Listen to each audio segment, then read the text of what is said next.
handizoti kuti vakaiziri kukoreta foni yenyu kuti inetwork here kana chichikuitika. I don't know. Try kundifondera bekika. Right. Saka guys, video yamaona yaya andika hanzi vanhu vati vaiona clear kana maiona clear kuti zizuka naipika. Dei mati hamuna kuiona clear nanchisiya iripo. Hanimona saka ndaidelete.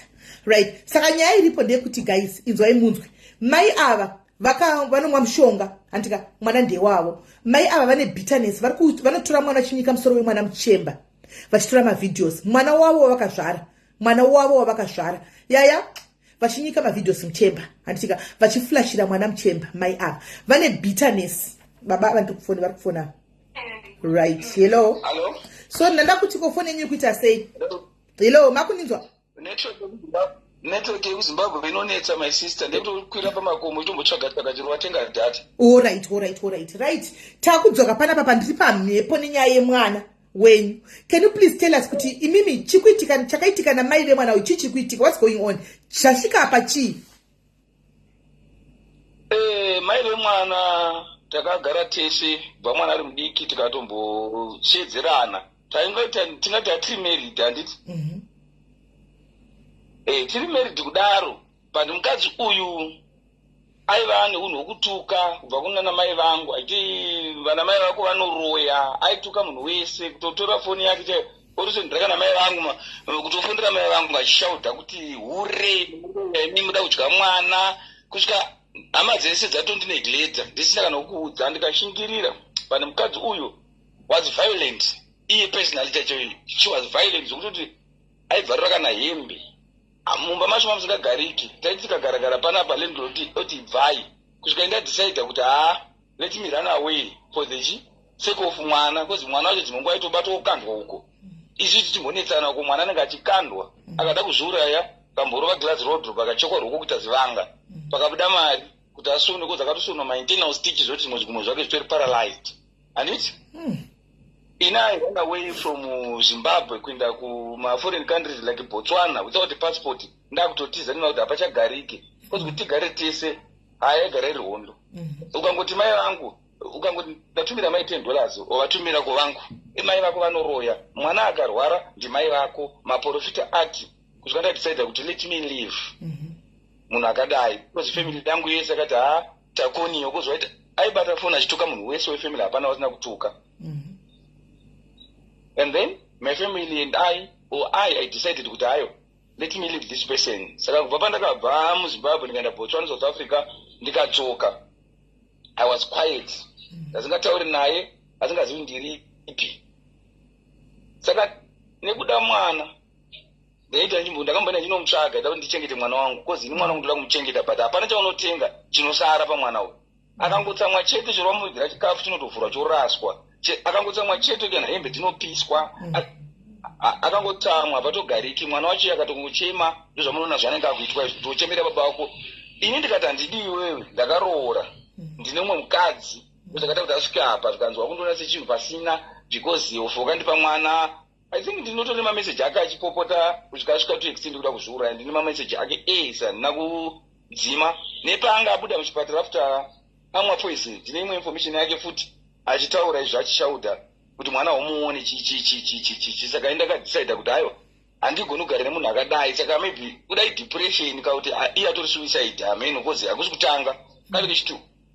Okay, achida mwa mushonga. Pekuti andakarova glass akaenda kuzvibaya nebanga ndikaribata ndobva aita zvokurova anomona maudrop edu ekuzimbabwe ane mamira ayaya. Ndobva arirova ibhake ramba ramudambura tsinga dzeparuoko apa panobva adambuka kusvika ave zvigunwe zvake zvimwe zveruoko hazvitoshandi hazvitofunction. Akazvi akatosonwa hana matondonzi anenge akadambuka mukadzi. Right. Saka imimi manje pakamwa mushonga uyo wakatenga uyo wemugadzini wakamwa uyo pachiita video uyo akazodii akaenda kuchipatara? Akaenda kuchipatara akaenda kugara kugomo. Mai vacho akatondifonera vakandisendera message vakandifonera vakati uya. Ndikati ina handina reason yekuya ikoko because handisiri mukwasha wenyu, ndouya ndizotsvaka ani ende ndiri kunhamo handiwi ikoko because munhu iye atenga mushonga personally because ndamudza kuti ndakaroora ende ini mukadzi wangu ndoda mwana wangu. Saka mwana haindi kuSouth Africa utori kwaida ndemwe mukomana wangu wada ndine South Africa. Saka ndida kuti ndine mwana. Ndikati hazviiti zvikaka usingati ndine mwana uya undipe umwe mwana. Ndikati handikupi umwe mwanazvo. kozi dana kada unompa mukwazi wandipe kumwana ndiwana nemutupe yakasiyana ikati no inini handikwanisi ndikupa umwe mwana because ndikakupa mwana aikuda kutouya kuzi anozoda kugarawa namai nini wangu nekumusha kwangu anokuziva aida kutora advantage yokuti anoti right watonimitisa saka anomona kuti mimi tambidzirwa nguva nemukomana uyu tadzokerana ndemimba yake ndikaona kuti munhu ada kutora advantage kuti tidzokere futi kumashure kuya kwekuti vana mai vanopedzerwa kuti hatidada kukuona panapa munhu wako kozi anoshauta kana mai kuti udzati ndoda kuvamamisa kana ani saka ndozvakaitika zvisizvozvo.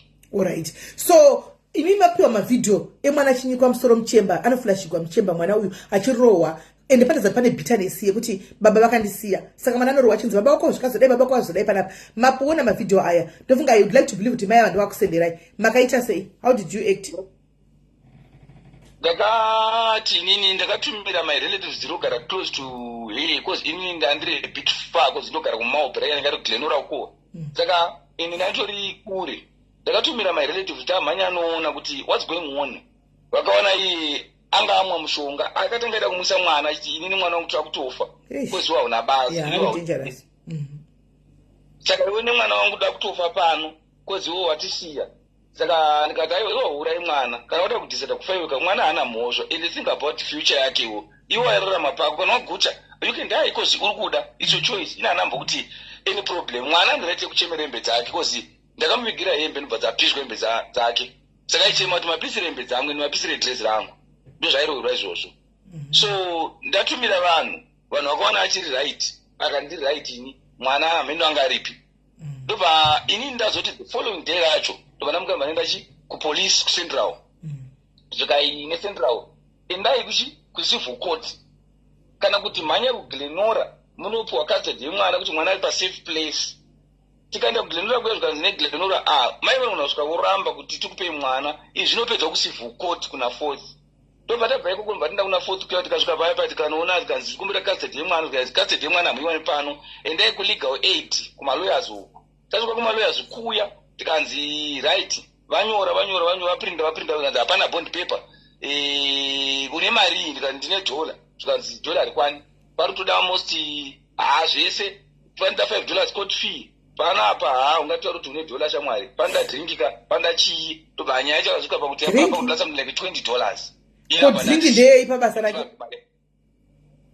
ndo zvakataura malawyers acho epalegal aid zvikanzi vanoda mari panapa kuti iwewe ukwanise kuwana custody yemwana tikati but mavideos muri kumaona ende munhu uyu akaziva kuti tiri kufambira nyaya dzakadai one day achatofunga kuti ndiri kuenda kujere achatozouraya iye nemwana for real saka ndoda kuti mwana abviswe as soon as possible tizopambira chichichi but mwana aenda mumasafe hands because munhu uyu bitterness yake nini zvanoita is not normal because munhu uyu personally hasitori normal because amene kudaro unorwara or something because anogona kudzamura nyaya chero yeyi otosvika pakutoti akutokuda kuvadzana marelatives ake masisters ake vamwe vachina totaura navo vamwe vachindodzwa pari nditotaura navo vanototi isu nyaya uyu hatichaipindiri kuti tamukoniwawo kana kumba kwake vanotomudza kuti haiiti ko mukataura naye kuti ndipe mwana anoti chii?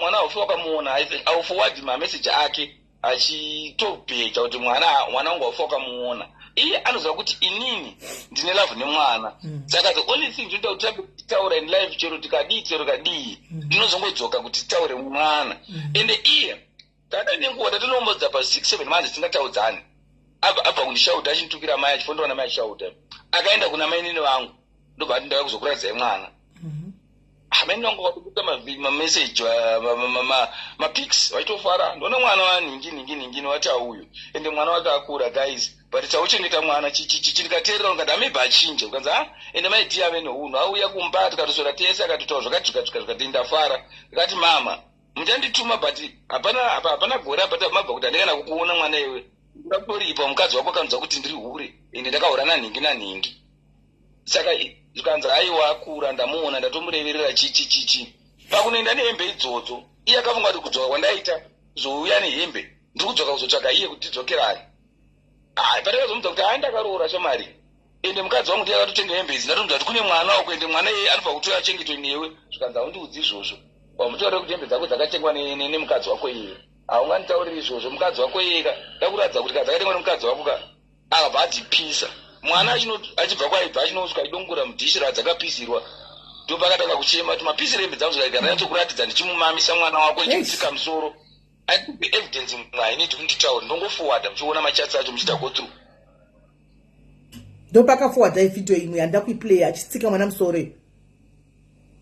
ndopakaforwarda zvese zvinopakata kuzviforwarda after that iwe uchafira mujere chicho aine anima wautendere haudhiserve kurarama nevanhu iweyo mwana ane 3 years unosvika pakurova uchidaro akutadzirei mhosva yake ini ndikanisa newe takataurira ndikati zvatakutadzira ngatiita vanhu vakuru isu takakonana kudhara tinotaura zvemwana chete kubarikana kudaro zvikanzi inini right ndakunotenga mushonga ndaakumwa zvese anga kundiforward achindisendera apa ndadai this stage achirova mwana ndikanda mutsika musoro ndamusa mutoilet achirova nemugoti achidii after that ndobva asvika panotenga mushonga wakaita $3 something mushonga wake akauya mudzimai wenyu anonzi Virginia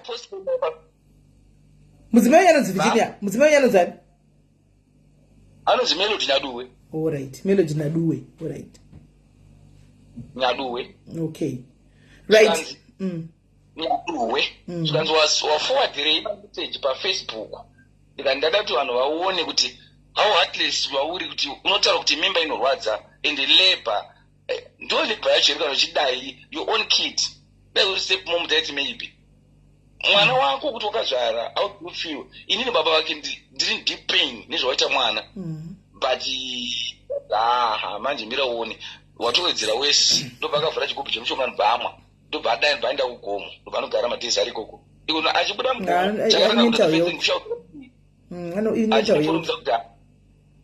mental health anorwara saka ndozvakaitika saka ndiri kuda kuti mukandibatsira ndi mwana ende to my hands at least kozi kana hunhu chaiwo kozi uyu anogara kumba kwake ega nemwana achipinda maboyfriends mu one room mwana respect chaiyo hapasitori namona kuti mwana ane 3 years musikana akakura achiona environment yechihure respect hapasisina unoshanda mwana wangu akutorasika panapa ende zvandoda kuti aite vanomushira kuti adzidze nesimba dai hapasisina because ava munhu kuti kana akakutambira izvo zvinotoshamisa kuti mwana ane 3 years akazvionepi izvo because mai vacho vakumwadouta nekubhawa fonda nekubhawa hello anoendwa naye kubhawa shit ya saka pane nyaya apa saka imimi maenda kulegal kunonzi kulegal maenda kumapurisa makanzi ndai kumalegal aid kulegal aid chete ndokwamakangoshvika muri kuharare handiti ndokwamakasvika kuharare mukanzoda saka $20 ndoya makashayiwa kuti mubhadhare mutore mwana zvakanzi $20 ndeyekuprocessa asi zvinotora 2 months because muchaenda kukoti mozodii loya racho kabva ratodiita kuti tive down tive gojodo kutoti akati zvinogona kana kuita 2 months ichifambira nyaya idzodzo ndikati but evidence iripo inoratidza kuti mwana haasi musafe yenzi kanzi panoda mari saka maloya acho pakatanga kutaura zvemari kazoti yemwana hatisati taziva kuti inobuda here ndikabva ndatotanga kutoperawo pava pamari yacho handisati ndave nayo idanzi asi toiwana because ndakabva mukufirwa mai manje guys chero uchinzi wakarwadziswa nemurume zvakaita sei mwana ndewake haasi step child hakuna chinojustify abuse yemwana nekuti mwana hana chaanoziva hakuna chinojustify abuse yemwana chero dai baba vangu vachihura everyday vachidini but hautori frustration yako oisa pamwana ndo chokwadi mukadzonya muna mubloka here zvoti ndogona muaid up munogona muaid up aini ndakambloka makambloka hamugoni kumandbloka kumambloka ndichifona kumuambloka mongomuambloka kuti tikwanise kutaura naye tione kuti tingaita way forward yei naye nemi mese muripo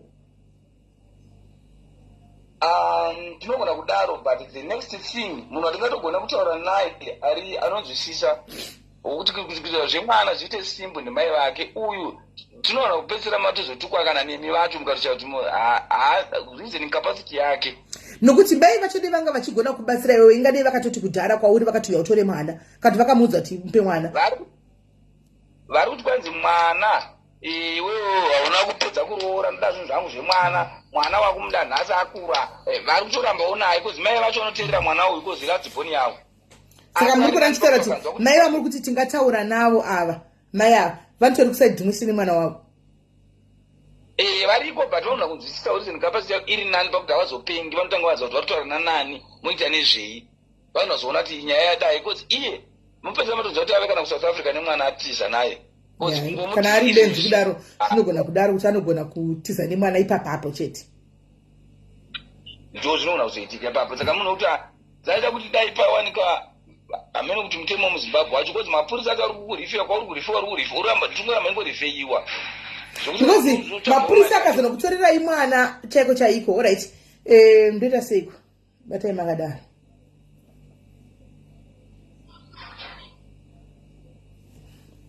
Netsopo munhu andikufanira panodaira.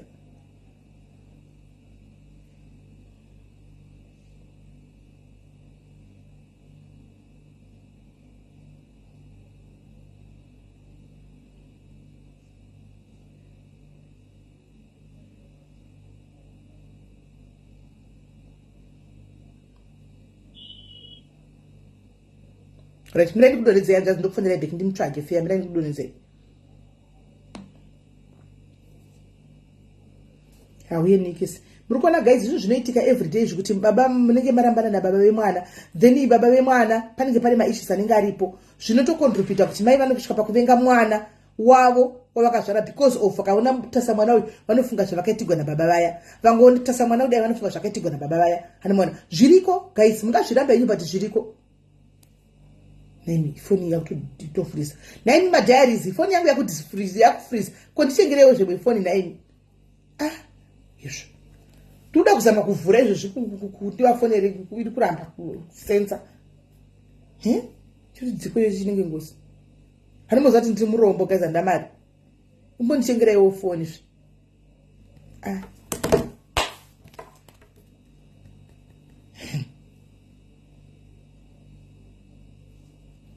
toda kufreeza mai mwana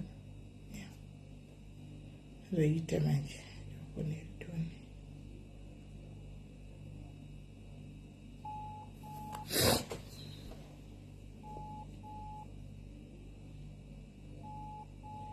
Kenya mo chinotondinesa zvacho kutongofreeza chinhu ichi hanzi muda iPhone kana Samsung jeligo chere yavanenge vangonditengera ibega as an unchoose hanzi mune vana ndana chinhu kutozvitamburigwa iwa usina kutozvitamburigwa munhu anogona tibata toda kuti anotora mwana nhasi chaichai asi kubata foni ndoita sei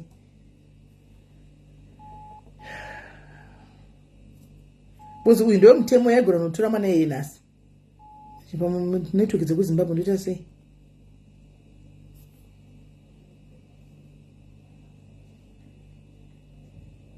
and yatuisa message yekuti kakaona right mira itifano tsvaga mai vemwana vatombotira kundifonera but ndandiri pane imwe phone kohombe nevamwe vanhu kumberi uku kumusoro uku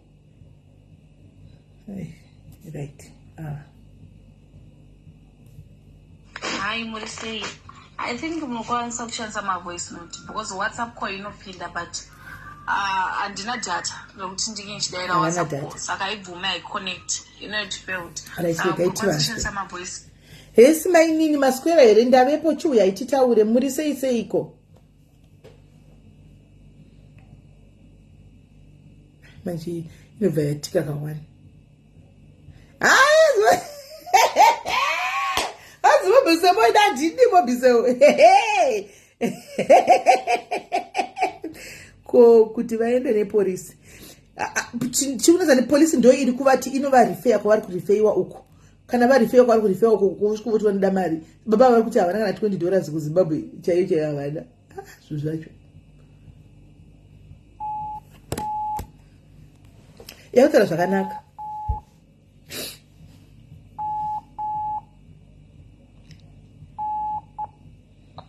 hello sorry I'm just funny nice but I think hasi off ngikiri hasi online ari offline. All right. Hello. Answer this way. Why is it people call you? Hello, my sister. Really say. My brother. Ndikutry kuti ndifonere munhu naida kuti ndibate but anenge ari offline. It's okay sister ndongonzwa kuti mama ndotase. Saka imi muri kuti kwamukadzokera kwamakaenda uku mukanzi mudzoke kuri kushanda $20 chete. Kuda $20 chete kumbofambira nyaya dzekutinde kukoti. Koti ndio ichazonodecide kuti mukadzi yogara nemwana here kana kuti ndopiwa inini. for this moment mwana anenge achitongoti muabusha unoti mapurisa kuti hatina transport toda kupuhwa mari kuti zokwira zimbabwe zvaingori anda kuti mupurisa unofanira kumukwidza iwe kubva kwasamuona kuti anotorwa icho responsibility kubva kupi kuzvese unenge uchita iwe ndonofanira kuburisira mapurisa acho kuti aini mari. Right, saka guys handizivi tovabatsira sei voita here zvenhingikiri zvesocial zvokuenda ikoko kwacho kokoko pane chinobuda here kana toita zvemapurisa? Zvese zviri right kuti mwana ave in good hands, but zvemuzimbabwe manje kana child line makamboizama here? Child line takashaya manumbers avo, handina manumbers avo koza ndinobanda maona kuti mwana even up to now haana birth. Right guys, ndipeiwo manamba echild line vamboita zvechild line tione, because I'm just having a feeling yekuti kuva papa $20 ika vanoenda votakunonzwa kuti statement ikoko chikuitwa hapana pamwana ari munyatwa. I think child line nemavideos avanawo andinawo ayakaya child line can act fast because mapurisa ndiwa kuti ari kuvarefer uko kwavari kuenda uko kuri kusvikonzichi. I think child line direct ka inokwanisa kuvabatsira fast. Animaona vane nhamba dzechild line varipo here? Mapurisa ndiwo ari kuvatuma kuti endai uko, mapurisa ndiwo ari kuvatuma kuti endai uko.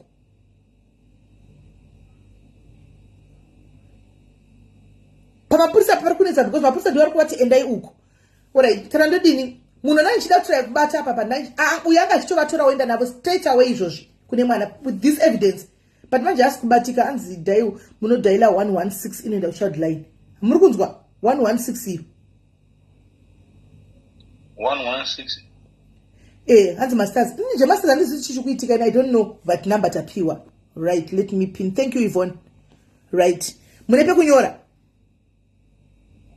ndikantsvake tsvagai.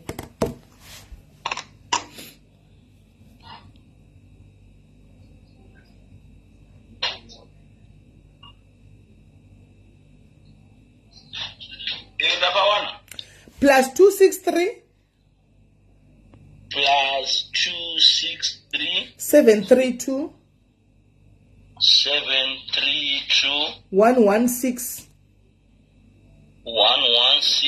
116 again. Saka imimi mobata namba yeyo makuseni handika motaura nyaya but inini ndikaenditsvage munhu ndotsvaga kuharare ikoko. Let me look for people dzandiri kutsvaga kana ndavawana ndokuvakonekta nemi handika then vachakubatsirai munotora mwana vachatiudza kuti which one is the best zvinofamba sei but vanokubatsirai. Kucheka sister kuti mwana up to now next year arikunda kucreche haana birth ari kuramba birth zvese I'm even worried ndomuita sei. No, don't worry. Ipapo patinongoita sekudaro izvozvo zvinongoita sekudaro then mubva mataura navo vanokubatsirai kana mwana achinza uye kwamuri kana chifacilita koti yacho anokuitirai fast. Okay, thank you sister, ndicharamba ndiri in touch nemi. Alright, no problem. Ndokutokufanira mangwana chamutsvaga ndasiya message saka ndichamubata nogona ndibatana vanogona ndibata nhasi kwarara ikoko then mongosangana moita. Thank you sister. Alright, sharp. Right. Apa yanga ingori nyaya yavanhu ava guys kuti kana muchinge marambwa nenhingikiri nenyaya dzakadai so kana Jackie Ngaranda can help them atari kwarari yes. Dedzai Jackie guys, I can hand them over kana ndikasabata vanhu vemutemo vandiri kutsvaga Jackie can take over the story omanya nayo paground. Anomaona Jackie can run nestory iyi paground. Mutegei Jackie can run nestory iyi paground omanya nayo because anogona ari paground futi. Anomaona so nyaya iripo guys ndekuti kana muchinge vanhu varambana pepa musata mabitterness nenyaya uyu yekuti ndakarambwa nababa and then mubva matanga kuti makuinvolva makuita rafu yenyu pavana guys hazvibudi. Jeka kauya we can give the story kwareko omanya naye achingozotipawo feedback kuti zviri kufamba sei achita nyaya handitika iripo. Saka on this one tomirira vana chifona ava vanoshandawo koko kumapurisa uko ndofunga ari semapurisa tikavaudzawo vanokurumidza kumhanya nenyaya dzachona handimaona because vanogona kuunderstanda kuti zvichibvawo nekwatiri zvinenge zvine hanzi kutaura sure my first marriage traumatized me, I'm scared of marriage ini apa vana as long as usiri kuita vana vako rafu wakaita first marriage because you were traumatized nemurume yeyu handimaona. Saka kana Jeka achingauya kana asina kuya Jeki nchampa kuwhatsapp ndomutotaura nyaya omanya nayo kana kuti mapurisa vaya ndikubata ava vanogona kutonotora vana mwana iyeyo vanogona kutofamba nyaya iyoyo fast vanogona kutoifamba nyaya iyi fast Animaona. Right. So guys, ndo imwe nyata tinayo hanzi goma online. Andisi kuziva chichikumufamba senyaya masters. I don't know unoziva. Handitombozivi ndicho ndatiwana mari yefoni papa. Handitombozivi kuti zvikutombofamba senyaya masters. I don't know. Nditombozivi zvikumbamba sei nditongowa muchiti masters asikuita, ini masters asikuita, but kuno kwantaza kuti everything is okay.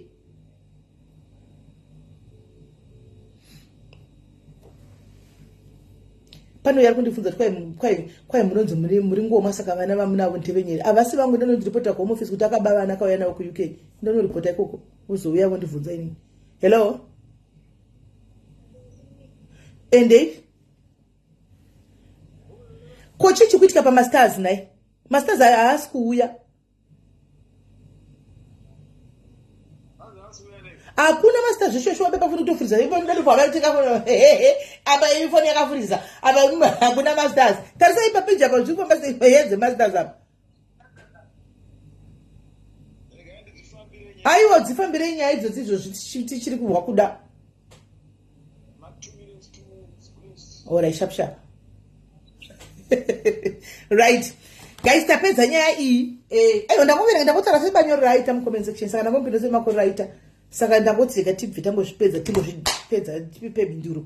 Right guys, tapedza nyaya iyi. Handitika nyaya toda tipinde maitishara ekuzvino handitika inyaya ye-social media. Handiti toda kutite so guys. Ndoda kuvhurira munhu pfungwa, handitika munhu avhurire pfungwa dzake, achitaura pfungwa dzake, handitika wakazvimiririra guys with no bashing one another, no bullying one another, no insulting one another. Antika toda kuti timbonyatsa kuonesana but tichiudzana chokwadi chisingaputsi ukama. Antika because truth breaks no friendship.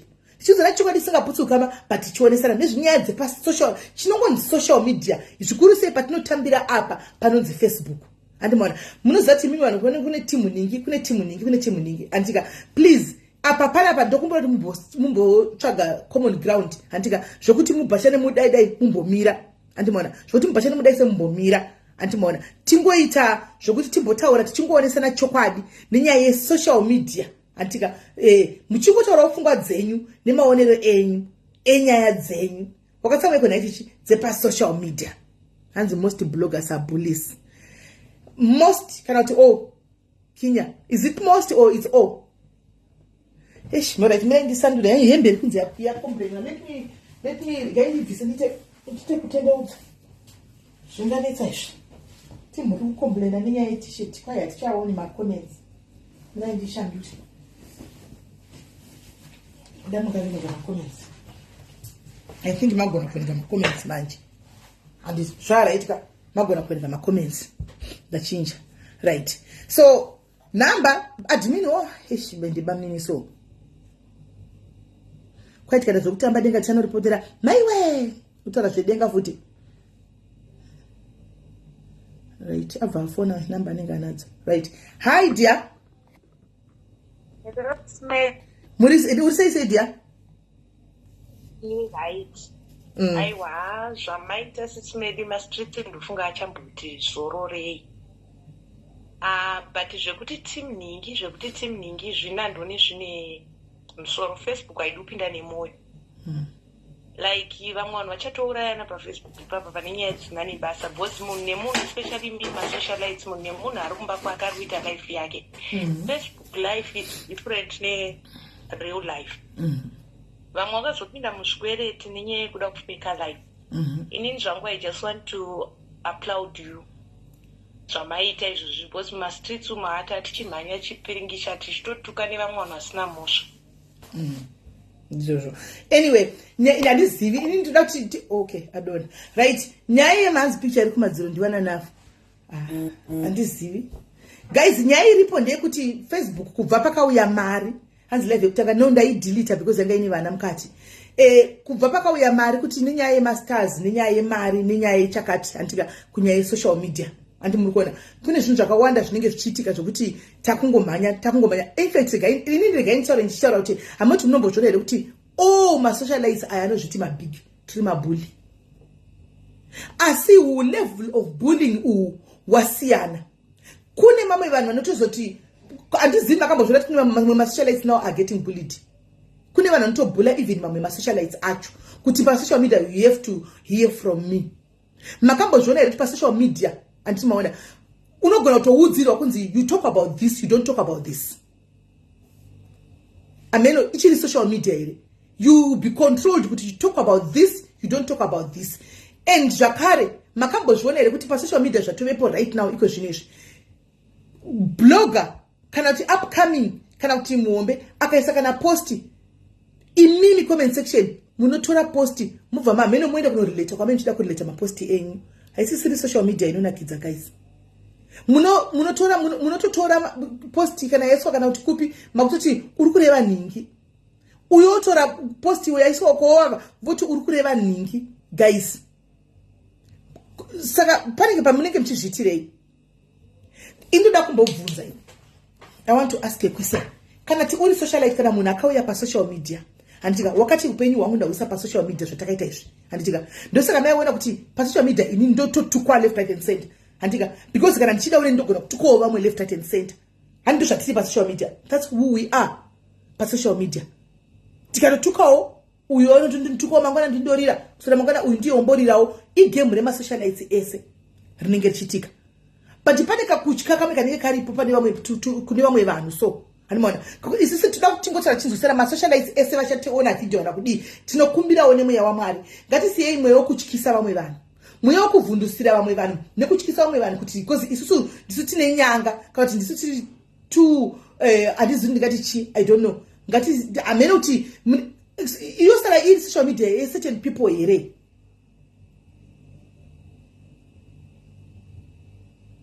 You say social media is certain people here. I don't know, you comment section. I mean, social media, you say a certain group here. Then you may say, oh, visco travel.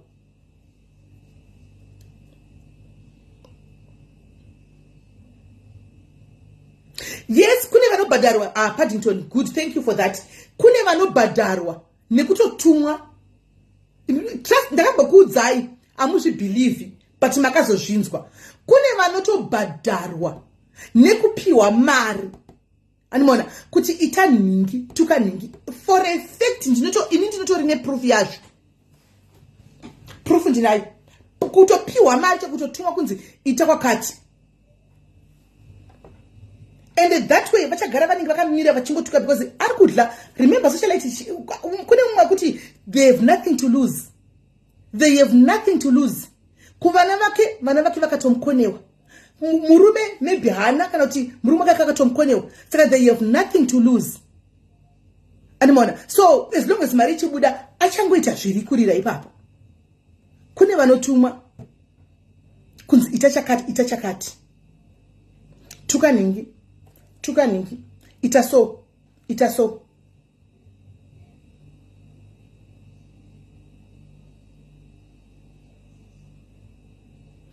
Kwema nudes kutumira ndisikunyatsonzwisisa. For guys, we are also bullied and forced to like no such a social media is not supposed to be like that. Like ndoda kupa example. I want to give an example. Ndoda kuti mundibate musati twistire mashoko please. Anditika ndoda kukudzai chokwadi chiri pa social media. Mukati pa social media kudai so anti tine two ma celebrities edu antika anotambira pa social media zvokudaro. Mari kana kuti mamsati mambopiwa wedhiringi atisikurwa mari akuna munhu asingaidi but you can never give me mari wokuti ndituke munhu never mari drinki ndipe kana uchida ndipa ndinopiwa mari kakawanda nevanhu vabvunze apa not now nditi kuAfrica kwenda tumirwa mari dzemari mari laenda imwe pa social media pandichima ndicha malive awo nditotumirwa inini mari nditotumirwa mari but ahunzondifoka ndipa mari kuti anzituka ningi never chero kwandinenge nemereka ndinzi azviti never ashigoni zvaka kana uchinipa mari kuti tuka ningi it means kuti unogona kuzongonipa mari kuti rara nemugaka ndikarara naye because ndikuda mari unipa mari kuti ko ndirarerewo nembwa yangu iyi ndicharara nayo because ndikuda mari tinoida tese but there should be a limit wangu.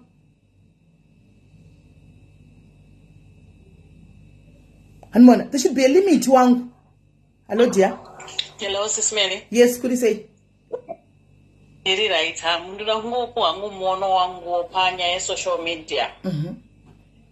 Inini hangu kana muchiundurana imimi vakuru chemberedza gumana dzoga dzepa social media mese I think vese vanhu vazhinji mabloggers ese mabholi inini pati inondibata ipati yevana.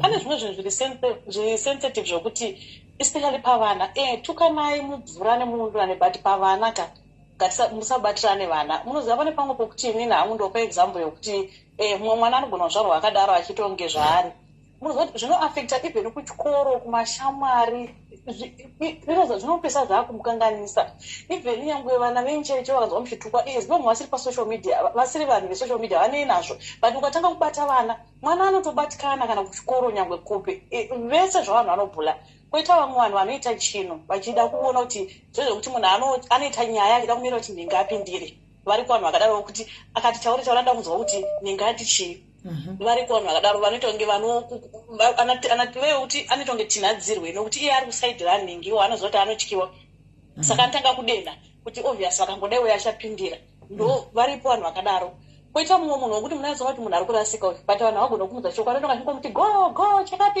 ita zvimwe futi zvinezera age inini hamundoda kutenda rimwe peji randakamboona hangu randinowanzotera revanonzi sori ndichataura zita anonzi antijoy vevedheko vaivai vanongostika pachinhu chavo vachiita zvedheko vachiti vanotokuudza kuti nyangwe mutukana vadatokubloka vanoita zvinhu zvavo hamumbovanzwi vachitaura zvisane basa vanostika panyaya dzavo which is good koita vamwe vanhu vove kuti havanawo zvavo kondedzi but nyaya yekungoda kutuka asi zvatata kuona indafara yangu maita munhu mukuru maita the bigger person mukanyara nyange mukanzi matya nyange mukanzi madii gwara harina mbonje nyange mukanzi manditya its fine nongoti enda kutyai newspaper ritengwe everyday rikatengwa nhasi mangwana newspaper ranhasi omboritenga katuka nguverenga nyaya ukatoseka zvatopera mangwana anenge asina chekutaura because as long usiri kudaira munhu anoshaya zvokuita. Oh yes, the reason why I said to them to vese vari kuti vari kumirana nekuti nyararasanai nazvo because you are giving them content and alright touch kati makwara leave it like that zvichinji tazozvona kumberi kwabva kwaita zvakafanana nokuti mavitaura kuti andinhenge titori mugood books kune vanhu vanokweda kungotokonya kuti zvinzi zvabva nekwamuri zvinhu izvi saka vobva vati zvito zvabva kuna simeli animoziva kune rimwe guwa rokuti rataura nedongere chokwadi kuti unotaura chinhu chakati guwa rokuti rinovhara ngoli kuna vanhu vane dhimoni remakoka rokuti akachibatanidza nyange munhu waina anotofunga zveshoma achitaura. Kola, hold on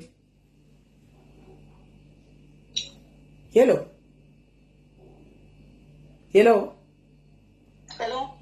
ndikuda kutrai munhu ari kufona apa wemamina wemastaza ndoda kundipa feedback atingi kuti zvafamba sei.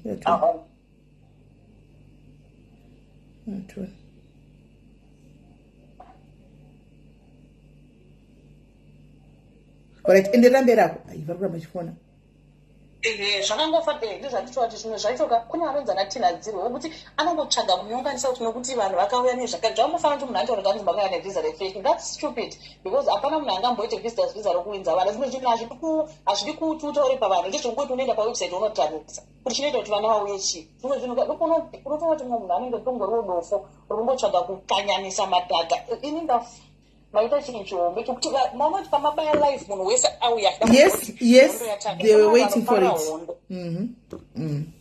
vanhu vakamirira kuti after that mapedza madzorora ndiri momaenda kune zvinonzi Melly Bull akazodai akazodai gore riere chakati munhu wese anotadza we learn from mistakes munhu wese hapana munhu asomvura akatadza ini ndakaona mumwelaiso yokuti ari kuti mandoita sabzamasikazi ngati aripo masaza munhu ari kuanalyza zvinhu zviri fair but munhu angeda kutraya kupushira munhu kuti ndoningirina here pane vamwe masocial idondono zvesho vane noise but vane sense of humor vakaita sevauyo wakaamerica uyo anoti akaona kuti zvaakunobhedha anoita zvinhu zvake ane pamwe paanodzora kuti no anotora mabreak anoti handidi kuipapo ndoda kunyepa loveness ndipo pandinomurespektera ipapo chete handika inini neni we don't click zvokutodaro handi mwana we don't click because anomborasika chikuda musaga nezvinhu zvanenge asina chokwadi nazvo but pafair chaipo chaipoka most of the times she's good anoita good analysis haatore kuti nokuti nhingi ndakambodai naye anongomira pachokwadi chake cheizvazviri ndo pandongomupasa ndo dzake ipapo musikana ane chikoro anotonatsonati ukakusasiri kutamba zvinhu zvakuda kubata upenyu munhu reganisiyana nacho anotosiya munhu ari right koita vamwe vanhu vokuti unotongoona kuti iri idofo kubva richitanga pane tsembere nzenza yakabvira kumaumbweka ichingorasa magaba nyangwe ndinoti hapana chinenge chizikanwa anenge achitonga munhu anoziva kune godo rongoti izvezvi siwesi rakavhurwa munhu wese everyone is coming to UK zvokuti yakaoma nota sei hazvina basa because kumba kwedu inini ndakatobreka chain yenhamo uya kwandakaita as long chikwaso seva 200 and 500 it's enough for me because kumba ndasingakwanisi kuiseva iwo uri muno muuk wakamboona mazaruro ari kuita maindia nemanigerians muno vari kuita kututana maimwana isusu tinoti ma-COS ari kupiko tipowo vamwe vedu vari kutsvaga ma-COS hatisi kuziva paari kubuda but maindia akuita kuti uchana FJ nemanigerians because ndo zvavari vakabatana. Isusu tinenge chiti kwai uyu ngaadzokere kuAfrica nokuti aita video pashop toda kutoitumira hanzi akaita video kuAfrica saka toda kutoitumira kuno kuhoye kuno kuhome office kuno kuUK video yekuAfrica uko ye azodai haiwa tinozozvimirira kana zvauya izvozvo hatikwati inofunga imi munogona kuitimisa muri kuno kumushanda manager munozoti vanogona kuita nabuti for ye kana usingazita unokama yes saka ngati maindia anogara ari 12 but muengland kunonzi amugare muri 12 families but maindia anogona kugara ari 12 kana 15 vari 12 musingatombozoti vari kubuda pai but mune mweya wekuti tamudzosera chete kuzimbabwe kana mandidzosera mari yacho ndochaipiwa here alright isusu ma-COS mune dzungu inomekiwako ya 20 years inguva yako mune mumwe ane masvikiro ake ndosaka zvigunhu zvakasiyana munhu ane nguva yake yanosvika mumwe munhu anogizvo zvomwe kungouya ma-COS ane ma-2 years anokonzi vari kutone dzimba vari kutoita mogechi dzimba usabva wati muri kumhanya dzungu izvozvi zvinhu vanhu vakabva vhota kuti kangomuka achinzi mangwana takupiwa indefinite leave to remain zvino zvinongoitika mukana inguva ukatomuka mangwana ukatouya hama dzako muno dzikasika mati ndogara nehama dzangu 10 muno munototora ripotegwa kusiri kucancel kuti mune vanhu 10 that's us Zimbos that's what we are good at andika kuno nechi ndoda kufikisa uyu andika obva afikisa nerimwe timu rese rinenge riri kumashure kwa uyu because but you know what mwari hasi womunhu so mwari mwari wakatenga company nevanhu 350 iwo waripotera kuripotera muno company but vanhu 350 esa vanosafa vanonyimwa basa vanobva vanzi company yatorwa license mese maposa you get the sense ndizvozvo ende vanhu imimi makaita chinhu chakanaka chokuti makauya kuzoita basa rekey vanhu vanenge vachifunga kuti pamwe munhu une mari yakawanda yeti unenge ustori no asi haukwanisa kubuda uchitawe vamaita zvamakaita vanoziva nditi kutotamburawo naive zvati vanhu kutongotamburawo vanotokwira mabhasi ndikufunga kuti kei inosekesa kuti shuwa akayozogesa madhodha but vanhu vanorwadziwa nemadhodha acho ende havambozoti kune chimwe chinhu chinotorwadza kubasa ikoko chavasingatombozivi amene ivo ma-20 years aire pamwe vanozviziva hatizi but mabasa acho akawanda kuti apenze anoziva kuti mhosva yacho iri pano arovengo rwacho rwakai vanotoda zvechine ropa chacho kuti kana munhu ati pasi b akafa ndokuti vanhu vadzidze kuti shuwa munhu anga ari panguva yakaoma kana vanhu vachisekera daika behind the camera kune zvinhu zviripo zvatinosangana nazvo zvakamutaura kuti unochema musodzi kuti asi mai havandidirei kudaro ini ndafara hangu tinongoda kutenda kuti magona mhepo dzakasiira kusimudzwa papaida kubatwa nevamwe vanhu vasinei nenyaya kuti nyaya ingobvira moto ende magona nyange munhu akachikoneya tuka ngaatuka ega kana vakati manditya its fine mavatya then what ndapedza hangu sekunaya right thank you very much Kola thank you ngatitore mwari kufona nyaya yehombe iri pamasocialites ndoda kuudzai gaizika inyaya yekuti masocialites akavengana afarirani masocialites akatovengana ende anotohwandirana havazivani we don't know each other but there is no love and there is no ameno ndingati chi ndisu vanhu vanotokonzesa zvokutodaro hallo Kola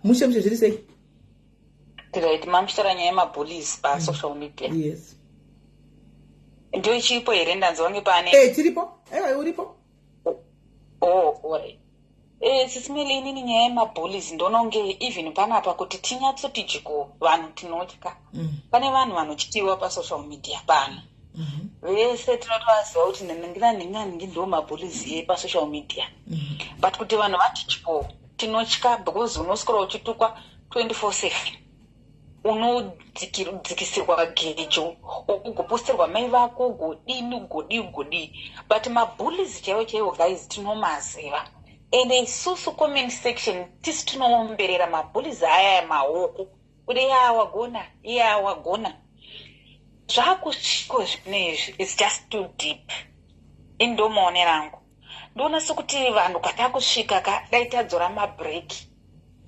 because patova nehatred iri outside internet mukundinzwa tikukunzwa zvakanaka patova nehatred yekuti unotonyatsofila kuti munhu uyu atori neruvengo even iye achitaura you can tell kuti munhu ari kutotaura zvichibva pakadzika pemwoyo kuti ndozvaaroda kutoita ende utsinye kudhara zvaityisaka kuti kune munhu iwe zvazoti kana kuti kutuka munhu kana kutaura hate pamunhu kudhara vanhu taitya because nezvi people vadzidza kungotaura openly ende sisi tichitoomberera kuti handizvozvo ndizvozvo izvozvo mangomeshena sisimeli zvokuti timu ningi ndo zvaparadzanisa vanhu. Saka ndikuti dai tawana vanhu vari neutral vasiri kumatimu kana kuti chiveduwe. Now no dear, there is the challenge now. Ipapo pane point yakanaka. Challenge iri pakuti kune vanhu vasiri matimu anditika kuti andisi team ningi ndikumira pachokwadi anditika ukaita one mistake chete kuti wangoposta chinhu innocently. For example, let me give you a good example. 2 days ago, nanasi nyaya iri kutrenda. Makadzi is in debt of 6 million. Iye kuti 4 million, but state iri kuti 6 million because aita mabasa ake she was not paying SARS. Anditika tine vanhu vakashaika vari mukati mezvikwereti vakafanana na Zahara anditika akafara mukati memadebts ekutodaro ekuti izvo zvichero afa kudai so hama dzake dzanga dzakutengesa hembe dzake pa-auction. I think izvo semunozviziva anditoona vakawanda pane DJ anzi DJ guys uyo kumboita mari stereki uyo akapinda futi muzvikwereti yayo anditika then zvinhu zvinoita unotora I took the post isinei pamberi pamwari na anyone. I posted the post ndikatorova pasi handwana ndinoda kuenda kubasa handwana ndakudzoka ndakaona comment section yacho tikanda mazita ezvizvo ndandisi kutoziva eguwa risati tombozara kana pasocial media ravari kuziva ivo kwavanozivira guwa. You get what I'm saying? So pakadaro unotonzi ndakatobuda zita kunzi iteam ningi handwana apa paiteam wari paneutral I'm just munhu angori pakati atina team handina ndingori munhu ari pakati. So you find kuti panotonetsa futi neutral yoyo because unotongonzi uri team iyi kana wave neutral you make sure kuti pakanzi paita birthday hauite munhu happy birthday kana pakanzi paita munhu agona you don't say a word unotonzi ukasaposta futi unonzi une godo. You get what I'm saying? You are team neutral. You don't post anything. You don't want to get involved. Vane godo vaya makamboona chidai you see those kind of things. Saka pane chwasei panonetsa sisimeli panonetsa kutaura chokwadi but papa chida vakadzi vanomira just to help. Some people vanototya kuenda pasocial media even isusu kudzimba uko kuti uvhure social media yako kungovhura kudai pane vana kana kuti pane vanhu you can't do that mazivano you can't. Unotomeka sure kuti waisa volume pasi kana kuti hapana vana kana kuti chii which is not healthy guys. Saka handiziva hangu zvamataura ndazvibata zvangu handizivi zvangu but social media bullying vanhu vari kubhula vanhu we all know them kuti ningina ndewe mapolisi even pakaitika nyaya pasocial media vanhu vese vanoti zii vakamirira kuti vanhu vaya vanoti chii vanhu vaya ndo vari kudecida ndo vari kutonga ndo chokwadi. Ivo vakati ningi ngaarovererwe zveshuwa munhu wese netudikidiki tumapeji twese twakutoteera ukoko ivo vakati ningi aiwa ari right vanhu vese vototeera ukokoko. Saka handingoti zvangu hamene kuti toita sei imimi takatotemba nemi zvecomment section unozati chiika comment section we can understand kuti comment section inenge chiti nidiniki akazodai nikakadai but now do you know kuti ndambokudza ichokwadi guys fair do you know kuti pasocial media panapa paka ndiri inini sisimeli kudai ndine platform anditi I have die hard diaries dzekutodaro madie hard angu ekuti akanzi akutopinda pakanyura ndopinda kunomunyurura nokuti ndotozati uyu munhu uyu kwawe mudie hard zvekutodaro haufoka mona comment yake kumwe achikusekerana kuti kudi no anototi ava mai vari mukona mangu but do you know kuti the same person iyeye anogona kuda umwe munhu umwe asocialite zvakare anenge ane that love for that socialite zvakare. Rekandipe good example. Kune munhu anoda sisimeli anditika kune munhu anoda maititi kune umwe anoda sisimeli kune munhu anoda madambusi. Uri kunzwisa what I'm saying? Munhu uyu anoda tese uyanoda tituku uyanoda tituku. Now inini that's always how I see it. That's why ndisingatori zvekuti taise team ningi because ndinoona sometimes vanenge vachikufollowa vanotone matimu mahombe ukufuta vanenge vachifollowa unovaisa panguva yakaoma hauchazivi kuti vodini andiona avacha. Saka you try by all means to stay neutral but inini ndisisimeli kudai so no matter ndine vamwe vanhu kuti panapa vanenge vachiti ningi hatimufariri but inini sasisimeli ndisocialite kudai so guys do you know kuti inini ndinobvumirwa kutoda ndoda maititi kana ndoda madambosi I'm allowed kuti nditoda madambosi okutodaro ndosaidira nditori ndinobvumidzwa handika and no one should control me kuti why senge zvakuitika pasocial media Handwana, no one should question me. And ukaita sokuti ndikutozvona kuchitika kuna vamwe vanhu. Ukaita sokuti vada imwe party siriyoka vana kutrolla zvokutodaro bullying zvokutotrolla zvokutodaro zvoti munhu anopesera ava nowe achitoleka kuti ari kufemba. But we are such there on social media to say for entertainment. You are fun. Inoda munhu. Uyewo ifani iri kuda munhu wake. Why can you not be fair tese munhu wese angoda munhu wake wanoda just like that. Aiwa nyaya iripo ndeyekuti vanhu vakavenga munhu vanobva vavenga SIS MELLY mimi ndikakufarirai mukaita masocialites madiki anokufarirai atova kutotukwa atova kutobheshwa atova kutodii such that dzakunge politics hauchabudi pachena kuti ndinoda nhingi kana kuti handini nhingi nekuda kwekuabhuswa kwechii. And then imwe nyaya ndanchida kutaura SIS MELLY yevanhu yema20 years aya. There are people who are really jealous about us COCs coming to the UK. Vatori nekurwadziwa kwekuti zvinondishamisa kuti why is it that way. Mukatarisa trend mukanyatsodzokera kumashure chaizvo munotoona kuti pane vanhu vanongoti masocialites paanouya kuno anotukwa anoatakwa anozonzi ende wese angoya kunoko anotanga kutukwa. Why ndenyu here UK iyi taifana kudiko inga makauyawo wani just like anyone else.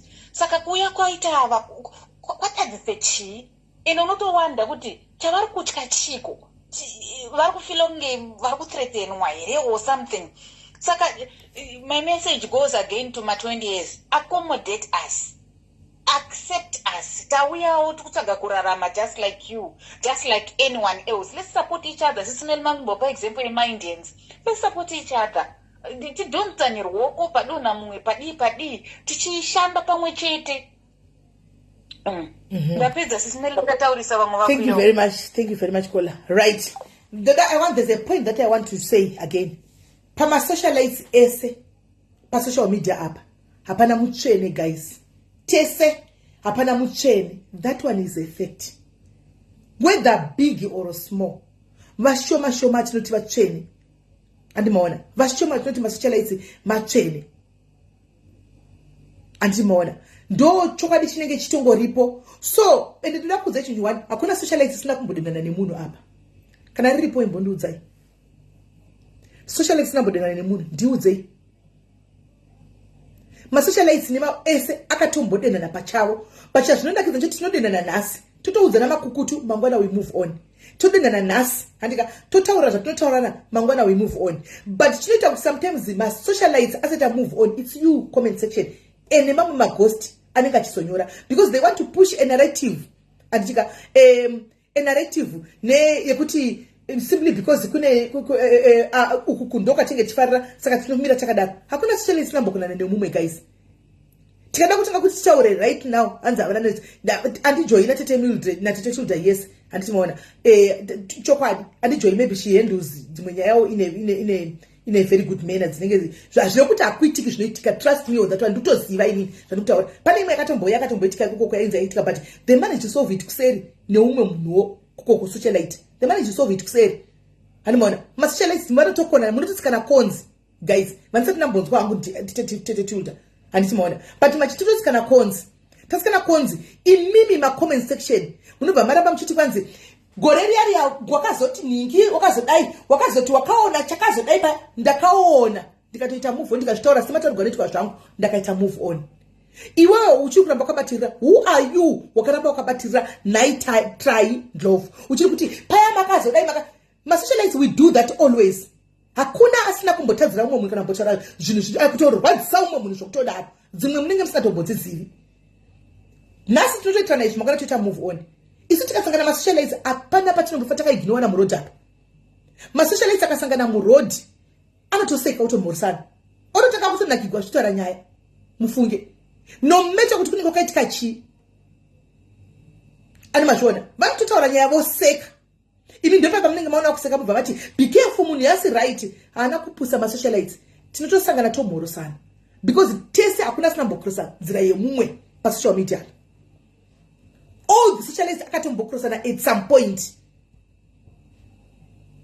All the socialites but you make amuna zvamunoita pawe pamba kuti tonyezana kuti ava vanhu ka avadi amutodi kuti muite peace even kune vanhu munenge muchiti munoda.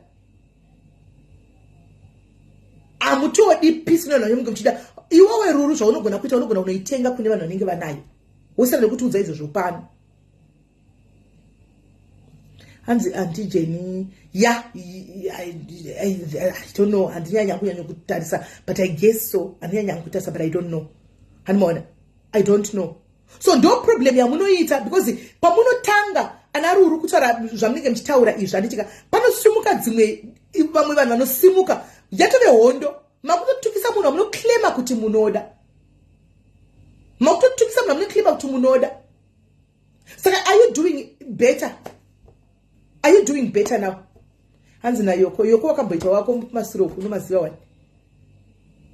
Are you doing it any better? Apa I'm just trying kuti tuone sane. Andimaona. Ndikutira kuti tuone sane chete.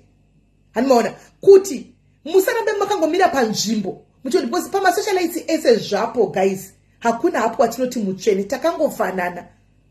Andimaona. Takangofanana. Kana vachida kuindira mberi vaita peace, allow them to have peace and move on.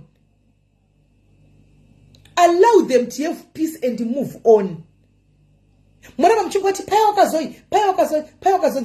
Izvo zvinasi mukaona madam boss na maiti tiva mukavese vari marare vari mushera choni mweme vachita basa ripo muchete. Muchatanga kunotsvaga nyaya pakapostwa chinhu kuti atoposta areva momanya kufuti atoposta areva omanya futi atoposta ku areva inini. Uya anenge asinatomboona post yaiswa uku. Uya anakuona post yaiswa uku. Chakuitika mangwana patove nefight. Avana kuona zvinhu zvinenge zvapostwa. Vaudzwa ne comment section.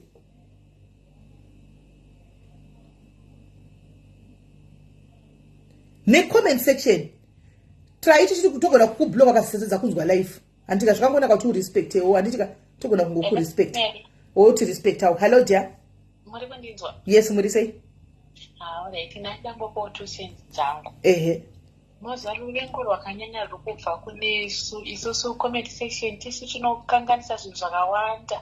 Tisi tinopa vanhu hasha kunyanya nekuti tinoenda kumalive uku tichinonzwa zvekutaura uku toya kuna SIS MELLY toti machinzi zvakati tinenge tichitopushidzira moto kuti vanhu varwe. Tisi tiri kutokonzeresa kuti ruvengo. Saka tangofanira hamwe SIS MELLY ndechekungoti aiwa marega kupindira mazviri nekuti dzimwe dzenguva mumwe munhu anouya achida kukutokonya kuda kukubvisa pamberi paMwari kuti murwe kana kuti uzopedzisira kwakuonekwa semunhu akaipa. So zvamatoita izvo zvokutongonyarara kuzvisiya zvitongori right sometimes to be a bigger person. Hapana chaunombobva wongotarisa wongosiya. Munhu anozosvika pakuzongonyara ega ozongosiya zvakaipa zvaanenge achiita. Nekuti kune vanenge vachitopeshedzera vanenge vachida kutoona hondo idzodzo dzinenge dzichiitika mastreets. Saka maita chinhu chakanaka SIS MELLY kuti kungosiyana nazvo nekuti hamuna chamunobva.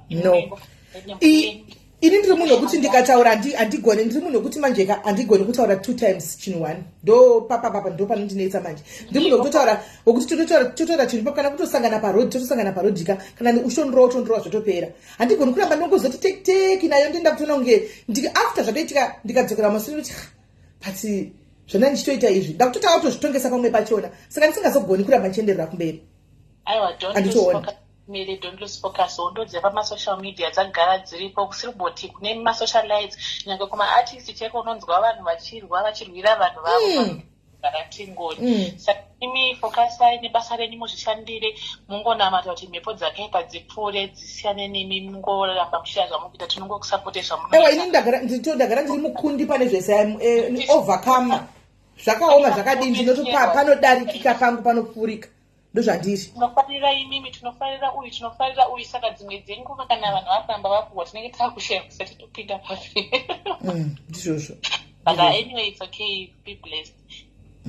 Right, thank you very much Kola. Right. Hani muri kunzwa guys tikuda tingotaura fair analysis dzisina kutukana kana kupokana kana kushorana handitika please dzisina kana kutukana kana kudi tichingota fair analysis dzingori straight hanimona ini nditongoti comment section handitika if you claim kuti kwamunenge muchinda kuya kwamukuma uyu munoda vanhu vachana sometimes you are bringing it zvimwe zvinhu zvamunoita muno ndoda kuti muone biggest ikiri sometimes hypocrisy nenge iripo ndichangotaura senyaya handitika but chiri chokwadi ndikupai example. Animaona mazuva kumashure kumakore apfuura uko handika kuna vamwe tete vanga vari tete vemunhu zvekutodaro vari apa zvekutodaro zvokuti vazhinji mese imimi kana guys mazoendawo kuti kuti kumbirirewo kumafamilies enyu kumuti anibhulokewo vediwe takatobhuloko vari tete vekuti vaimira ikoko panguva iyoyo yachona iyoyo handika tete vakanga vari number 1 vaito mukateerera mukadzokera kumasure pane kwakatobuda zvainzi vaiplota handika zvakaipa netimu yava kuti vari kumira nayo iyi. I want to be honest, vaitonzi vari kutoplota netimu ravari kumira naro iri. Kana muchiri kurangarira guys, tichinzwa maaudio achibuda zvichibuda, very closest of them all. Nese nini mafanzi munenge munokomesa mamusingadozivi kuti kune munhu akadaro anoexista, because vanga vari kumasure uku. Musasa prophet vasani basa rosesho vanga vari kumasure uku, hanimona vachiadvocate vari kumberi pai kana kuri kuti pakanga pachirongwa zvinhu kana kuti kudini, vakanga vari in the middle of that. Comment section ndakukuonesai mune zvakanaka. Dzimwe mari dzacho dzotonzi mari, mukada kunyazodhiga deep kutsvaga chokwadi chaicho, munogona kuona kuti kana kuri kuti ichokwadi kuti kune zvimwe zvinhu zvakanga zvichirongwa background handika zvaida mari, vakanga vachitofinanza mari idzi, vakanga vachitofinanza idzo mari dzanedzechinzi mari nhasi, pamwe dzaitofinanza zvinhu izvozvo panguva yacho iyoyo. Mukada kunyazodzikisa pfungwa dzenyu makamira ukazvimira sedunga munyatso kufunga chako you refuse to be used, mucharamba kushandiswa. Auna green button chichi vachitomira zvekutodaro vachidzoka mari nokuti guys pa fair toda kunyatso kubvunza, but nhasi simply because pakaitika nyaya dzemari mamusipo, we were not all there. Anditika we were not all there. Tanga tisipo anzi munguita no, and tringotaura nyaya, we are just talking about Facebook. Animona vaizoenda kunojoin a certain family, andika she will make sure kuti iwewe whether anika dance to our tune. That is bullying people. People are allowed kuita zvinhu zvavanoda pa social media, because time yamanga makamira uku nobody akambotaura nezvenyu, hakuna akambotaura kana anything about you. Brown Deshi, it's you who is saying that. I did not say that. Matutanga kupinduza zvinhu. I am into kupa example yezvikuitika pa social media. Kuti kana munhu amira chintu kumira pantu kumira, let it be. Musamanikidze vanhu. Because we are here for fun. Social media is for everyone. Munhu anobvumidzwa kumira, ndogona kutobvuma nasi kutomira ndichiti ndiri cat family, ndiri bitterness family. I'm allowed. Because ndizvo zvane ndichida. But kuti muziva kuti aufangu dai, so that's wrong. It's an example yandi kukupai, because ndo zviri kutoitika nditi. If mira ukunokuti ndakazodai, no guys, that's wrong. It's true. It's very true. And ndisitomboviga ngandakaviga mpinyi. And this kutomborova ngandakaviga mpinyi. Iwawe Brown Desha, we don't know who you are. You might be muna nitofarira chimwe china meno. Kawa une magotonzi ukatoone kwatinda pa spotlight abonzi usafarira mune dzoka uku. Ukada kuti uite kwaunenge uchifarira utonzi unotanga kutobhuliwa. Is that right? Ndo zvinhu zvekuti unowana munhu anti ndinge ndichifollowa page rekurunning kunzi usafollowe ningi. Ndo haisiri hotspotting here. Usafollowe ningi because atimufariri takamumaka.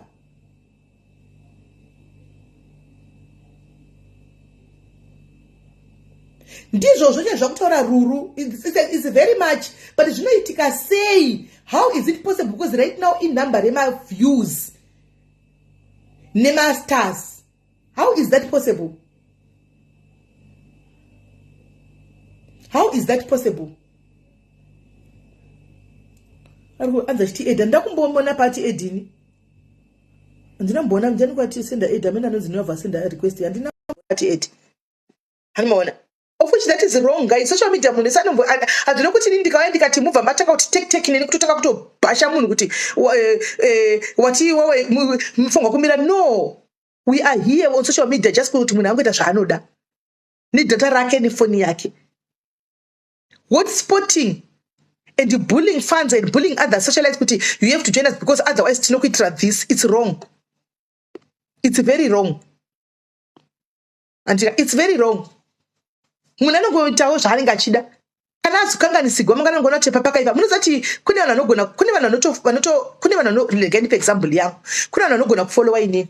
Handika vanotofollowa ina chicho zati SIS MELLY bad side ravo iri rakaipa handika asi vane good side rakanaka ravakaona ravari kufollowa.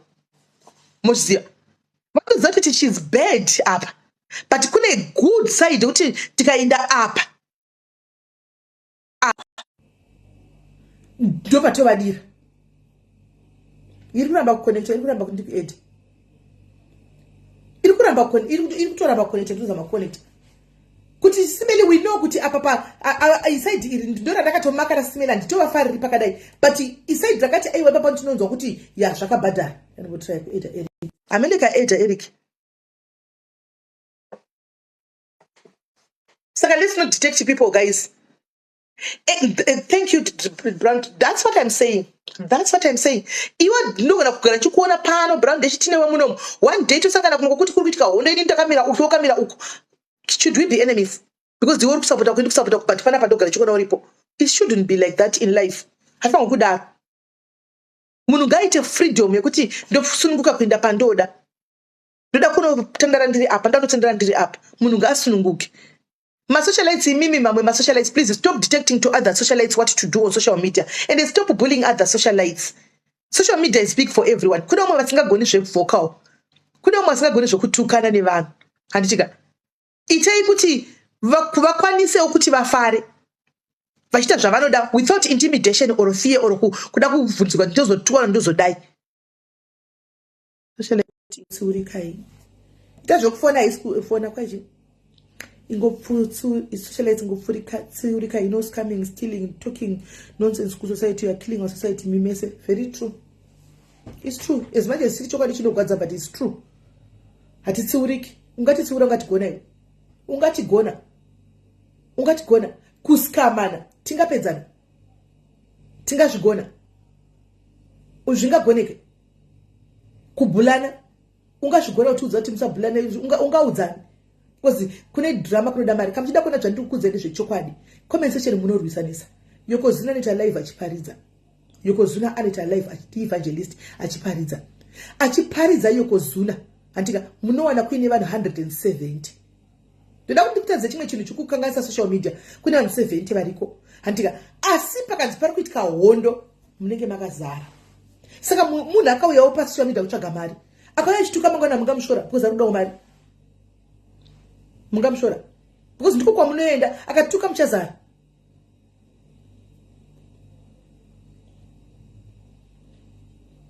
but chandiri kuona pasocial media guys trust me on this one muna matene zvazvo pachaita guva mumwe munhu achapinda muguva nesocial media whether physically kana kuti spiritually kune achapinda muguva nesocial media I'm telling you serious kune achapinda muguva nesocial media guys and the comment section chikumbiro zvangu you are not making it better chichifo yofona kwa isku accept you are not making it better.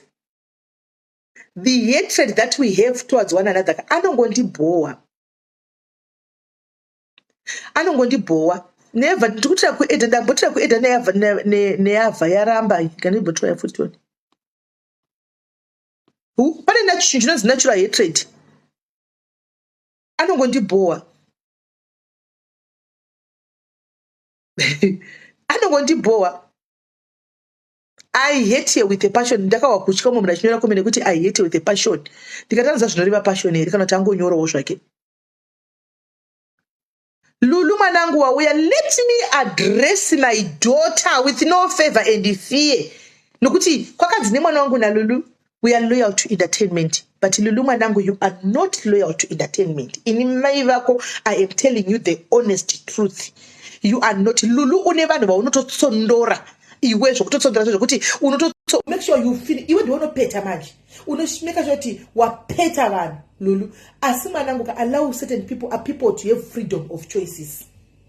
chikumbiro mwana ameno imbonondamata nezvazvo umboona kuti sometimes and aina ndisaka ndisingataura hanguka kuti tizonoti atingakwanisa tiudzire munhu zvokuita but uriwo wega sometimes wozvibvunza but social media munhu tinotese tikati handei kuzanu zvinoita here ya mai vai vakufona guys mai vai vakufona hello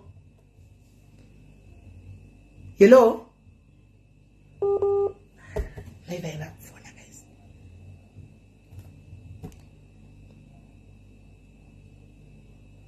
mai vai vakufona vemwana vaya kuramba network yavo kuramba iwe dota wangu allow people to be free handiti social media munhu anofarira kwanofarira munhu manje munobva mazonyanya kupeta kutukirira vanhu nokuti munenge munobva mabuda pachena kutadza pachena kuti imimi mutori team ningi and hamusi kutomboda anyone anokutombofunga kutaura anything about it. That's wrong. Social media fangudaro, so that's wrong. Allow it pa social media pave ne debate, allow pa social media pave ne competition, pave ne makwikwi kuti zvinakidze. That way you get to have content, everybody get to have content, life goes on. Because we don't take it to heart zvokuti tobva toyetsa kuti handizi yangu pane pakuti ndoda iwewe Lulu, I love you antika, but I love the next person futi andiwana muri tu ndoona manje anchatozivi kuti ndoita sei anchaziva. I don't know what to do because Lulu maybe ukuku ari kukonana na uyu ndatomira pakana anchazivi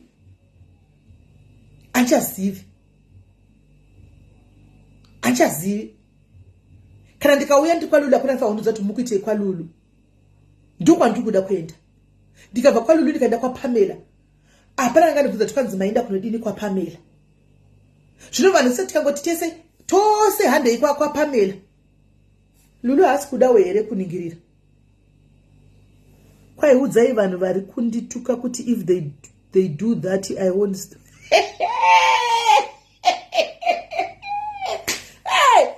kwaina Lulu ndiraite kupinda kumendi muvereki amene vari kutuka Lulu wacho kuti ndiani vari kumutuka vacho kwanzi asi iwewe Lulu pa social media fair unozati page rako Lulu ungadiwa ndiwe kuma 100 cheko dewa ngori pa neutral angadiwa kuma 100 zvino unobva yazozvitaridza kuvanhu kuti aiwa ina handidaro nokuti mablogger Lulu yana we blogger kayo you are now a blogger watove blogger wokuti chero kada kuzoti one day uda kutobuda musaga handitika usingatobudisi fesa ko chingopost unotota mari do you know kuti you can make money pa social media tikakutonyatsa kudzidzisa kuti Lulu itaso nema videos iwayo edu ma videos totokupa kuti pa video iwo konde ndako ndeiva nanti chita so kuti uitewo mari unofane mari because unotsvaga nyaya dzavanhu handizozani wechiposta but ubva watowedzera uka kumari yako yesalary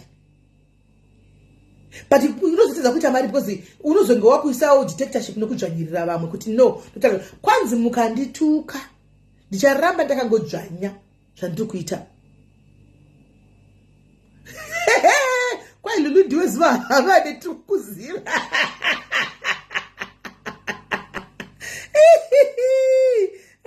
kwai ndiwe ningikiri ndiwe ningikiri ngative tabloka vatukuzama kutaura zvinhu vanotoya pano pachitotaurira zvinhu zviri kumama ativabvise ndokutava tikuna basi kwanza hapana singazuti Lulu ndizuva ivi Lulu hasi zuva semati Lulu ndizuva Lulu hasi zuva ini Lulu hasi msaiwa guys msamutuke guys don't use my words ana uroishi please don't tikupa kungotaura zvakanaka tataura one kuti no hate speech you know what anditi tikutaura zvakanaka Lulu hasi zuva guys msamutuke ari kungofa tingotambutaurawo zvakanaka kuti ave ningiri akwanise kungovewo sunungukawo andimuona right anzi Diamond na Abdul vari kutukana kupi futi hanzi munomutya kaLulu nachipuko chachenai andingaoni kuti ndomutya because ndatomuadresa pano ndiani akambotaura achamboadresa Lulu ndiani inga ndatomutaura pano wani kwaiwi animaskide ndiye indakamboona Lulu chachibva chazuva saka muti zuva izvituka muri mukuti lulai but zuva aizvi hanzi edas mukuti zuva aizvituka. I don't believe that. Ndakamboona chifamba zuva zvokufamba zuva. Alright guys, hanzi ngatitewo follow to follow kune mapage madika ari comment section. Hanzi tokumbura kuti follow one in comment section. Hanzi can we please follow each other? Follow one in comment section. Hanzi ngati follow. Hanzi aiwa lulu ndipo akana ndipo kuti ndingandotaura nezvakari po one. But lulu asizuva zvake guys. Lulu ndakatomuona chifamba zuva. Ndakamona chifamba hanzi zuva aizvituka. Kuna munhu anoita stupid wakadaro. I don't think so. Zuva cannot be that stupid. Ndaramba ipapo. Zuva asi lulu. Lulu asi zuva. Lulu asi. Nokuti lulu akatombonzi manje. But mogona kuitawo futi nini. Hey. Kuno kuma equal rights. Kwai dai mobika dai nditaurayo kuti vanhu kuno kutongoshaya mari bunda nongobikawo. Unongobikawo. Unobikayo. Bikai. Quite follow to follow guys in comment section. Quite follow to follow. Saka meno zvamene andiziya kuita sei pa follow one up. But ingo follow one in comment section. Ngonyora iwo mafola ndikuona mfollow one. Hanzi ndoda lulu na Pamela. Yeah, vakawanda na Pamela wachona. Pana lulu Pamela. Ewa lulu asiziwa guys. Because ma variety azwa zviti. Kuti munhu unenge uri psychopathy. Ko ini lulu indi varura sei guys. Mozisiya wani. Aindi varura wani lulu. Ndakakumbira regerero guys. No, I don't want to go. I don't want to go every day. They are lulu. So I don't oh yeah. How high. How's going to go high. You know, see high. Yakuto bacha makumbo ne maoko nechi. Dino fane BP uja wangu ndituka hivyo ndiye ndakafane BP. Ndanodo na ndakafa. Ndiregerere wo police. Dawa. Uya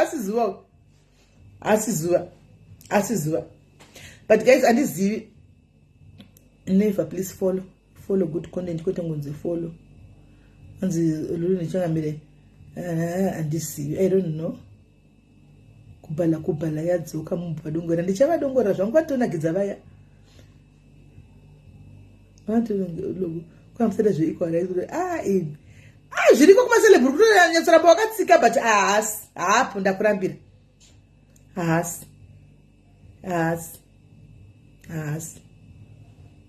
I don't think she's not. Pane munhu atoripo. Shakira hapo enda. Enda ku school. Enda kuchikoro. Vanotukana papi zvanisingazvoni. Ndikutira kuedha senda request anzani ku Diamond wenyasha. Senda request iri kuramba kuedha vanhu inda vachiko. Senda isaima request ndikuedha. Isaima request ndikusenda Diamond wacho. Yeah, okay. Let's open okwira. Kwai ndichinda kunobika na B, ndizva B wo futi. Handifungi. Lulu Edwards rinongori ghost rinofarira a certain person chete. Ringori ghost rinomira. Lulu akamira nemunhu anomira nemunhu. Angori ghost rinomira nemurwa rinomira chete. Aiwa kana ukauya neproof zviriko kuma celeb uya neproof tione. Uya neproof timiri tione zvekuti ziva bodo hasi. Kuti ndiziva aiwa hasi. Ndoinda manje guys ndoinda. Ndambotrai kuedha ndiri kuramba kukwidza ngikiri. Kwai makacheta kapuzi wati zvino mati ichagoitika here. Iri kuramba handisikuona kuti ndakusendera siri Diamond wani ndakusendera request iri right gandoita request iyo. Gandoita kurequest. Ndiri kuno pa comment section ndo. Iri kuramba phone iri kuti connection failed. Iri kuramba.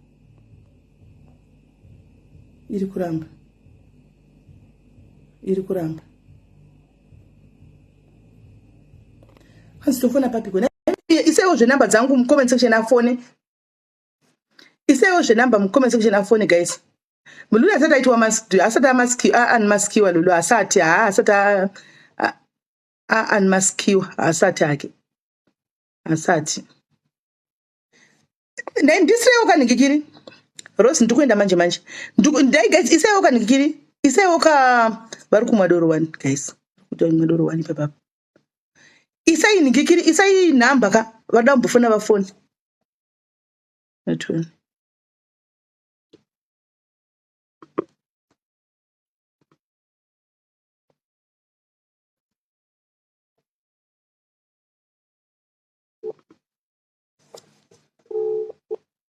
Hello.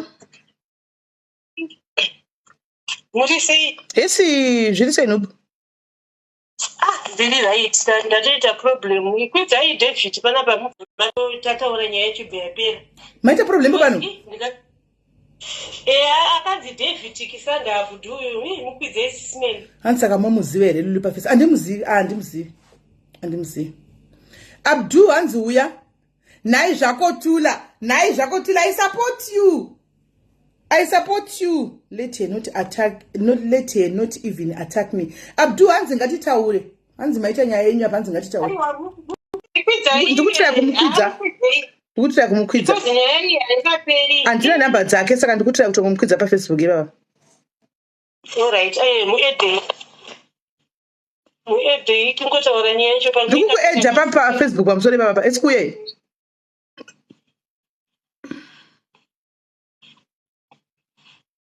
Manje namba yacho ndikuisa ndipo paari pafoni. Ari pafoni David. Munogona kungoti edza tose papo kana muine namba dzake. Andina namba dzake.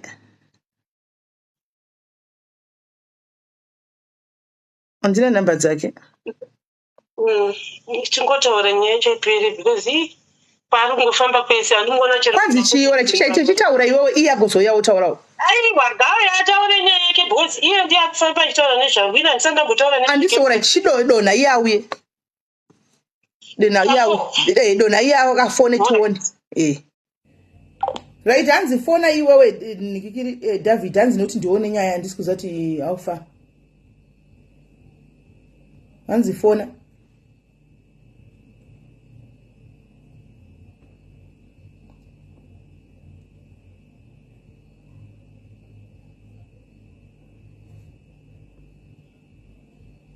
Hello. Muraite. Mushe kanjani? Handiri bo. Inini ndine dambudziko chaiye masocialites yamasocialites. Munoziva kuti vanhu vakaita ngana nhubu ava ndonyoka dzokupedzisira. Manzwisisa? Okay, inda. Vanhu vanokufamba pasi pebhazi vachiziva zvavanoita. Kukunyepera nezvinhu zvausina kuita. Akandinyepera zvinhu zvakawanda zvekuti nyangwe ndakarohwa nehana. Kundinyepera mamagosti kuti ndiRuthi ndonzi Ruthi moyo yenini. Nerimwe ghost rakatombouya kuinbox kwenyu. Ndozati rakauya kuinbox kwenyu. Pane ghost rakauya kuinbox kwenyu. Richiwawata nyaya dzanhubu. Handitika. Because akandiudzwa ndakaenda kwaSIS MELLY. Handizivi kuti makariona neghost racho. Handitika. Ghost iri rakafamba rikafamba. Raifamba because ranga chiti zvoni nhubu akakanganisa sisi vangu. Handiti sisi vangu ane depression. Saka zvisine aingofamba mainbox evanhu. Amene makufamba pakaita uku akabvaona zita remwana wangu. Wabva nhubu obva apostiwa mwana wacho kumba abva apostirwa mwana wake kwaChikokiyana. Apostirwa mwana wake kwaChikokiyana. Ndobva ati ndidhorini. Obva abhatana achituka dhorini.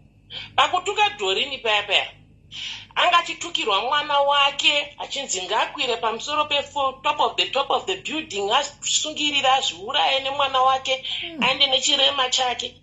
Ndikamufona nhubu ndikati nhubu ghost rauri kutaura haasi dhorini. Handitika chikanzi iye unongoprotecta dhorini. Ndikati but I'm sure haasi dhorini. Ghost iri munhu ari kuUK. Ndakambotaura naro and dhorini voice rake ndinoriziva. Handiti munhu anitori nechichemo newe. Maybe wakangana chinokangana idemo. Handitika muta ukangana. She has forgotten her transgressions. Munhu ari kufamba achitaura zvakawanda. From there onwards ghost robva rati zvoni. Ndikati kweiwewe wakapiwa nani picha yemwana ndichimufunza. Ndobva ati ndakapiwa nani neshamwari yake. Ndikati hazviite kuti wakapiwa neshamwari yake because they are friends. Matsaka aripo. Ndobva ati ndakapiwa naye zvishua. Ndikati hazviite akati mafriends. Handitika ndikati ishamwari hazviite.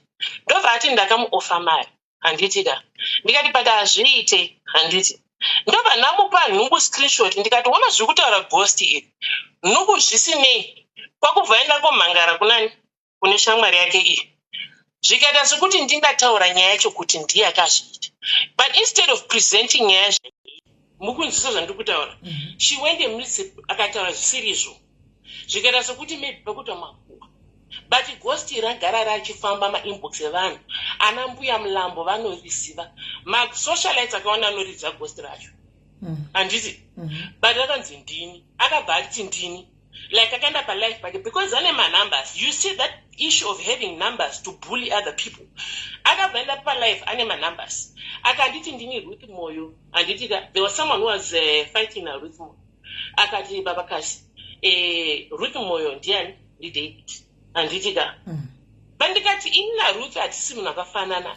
Ruth aindi kuambe ngari comment section mwaendepi? Arimo Ruth Mingowana. Ndikati Ruth datiri mu session ndichitaura ingawana. Akindibvunza kuti ko zvii zvakatanga rini.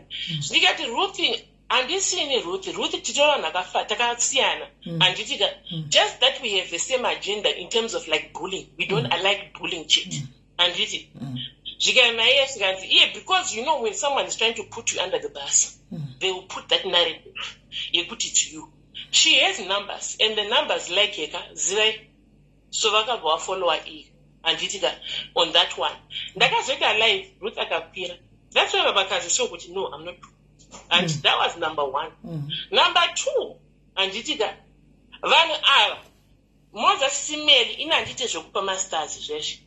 Pane pokuti unofika point yokuti okay munhu ataura something unongobatsirawo handiti kuti pane chaunoda handiti inbox yake ngaakurakidze muinbox make vanofamba chinga kune inbox ngandiradze inbox yake yeFacebook kuti pandakanyora message yekuti ndeipi ndepapi. I don't go into their inboxes handiti handina mukunzwisa vakandipa nhamba nyakuzondibvunza kuti nhamba ndachinjirei, ndizvo zvandakachinjira nhamba izvozvo izvo handiti manzwisisa.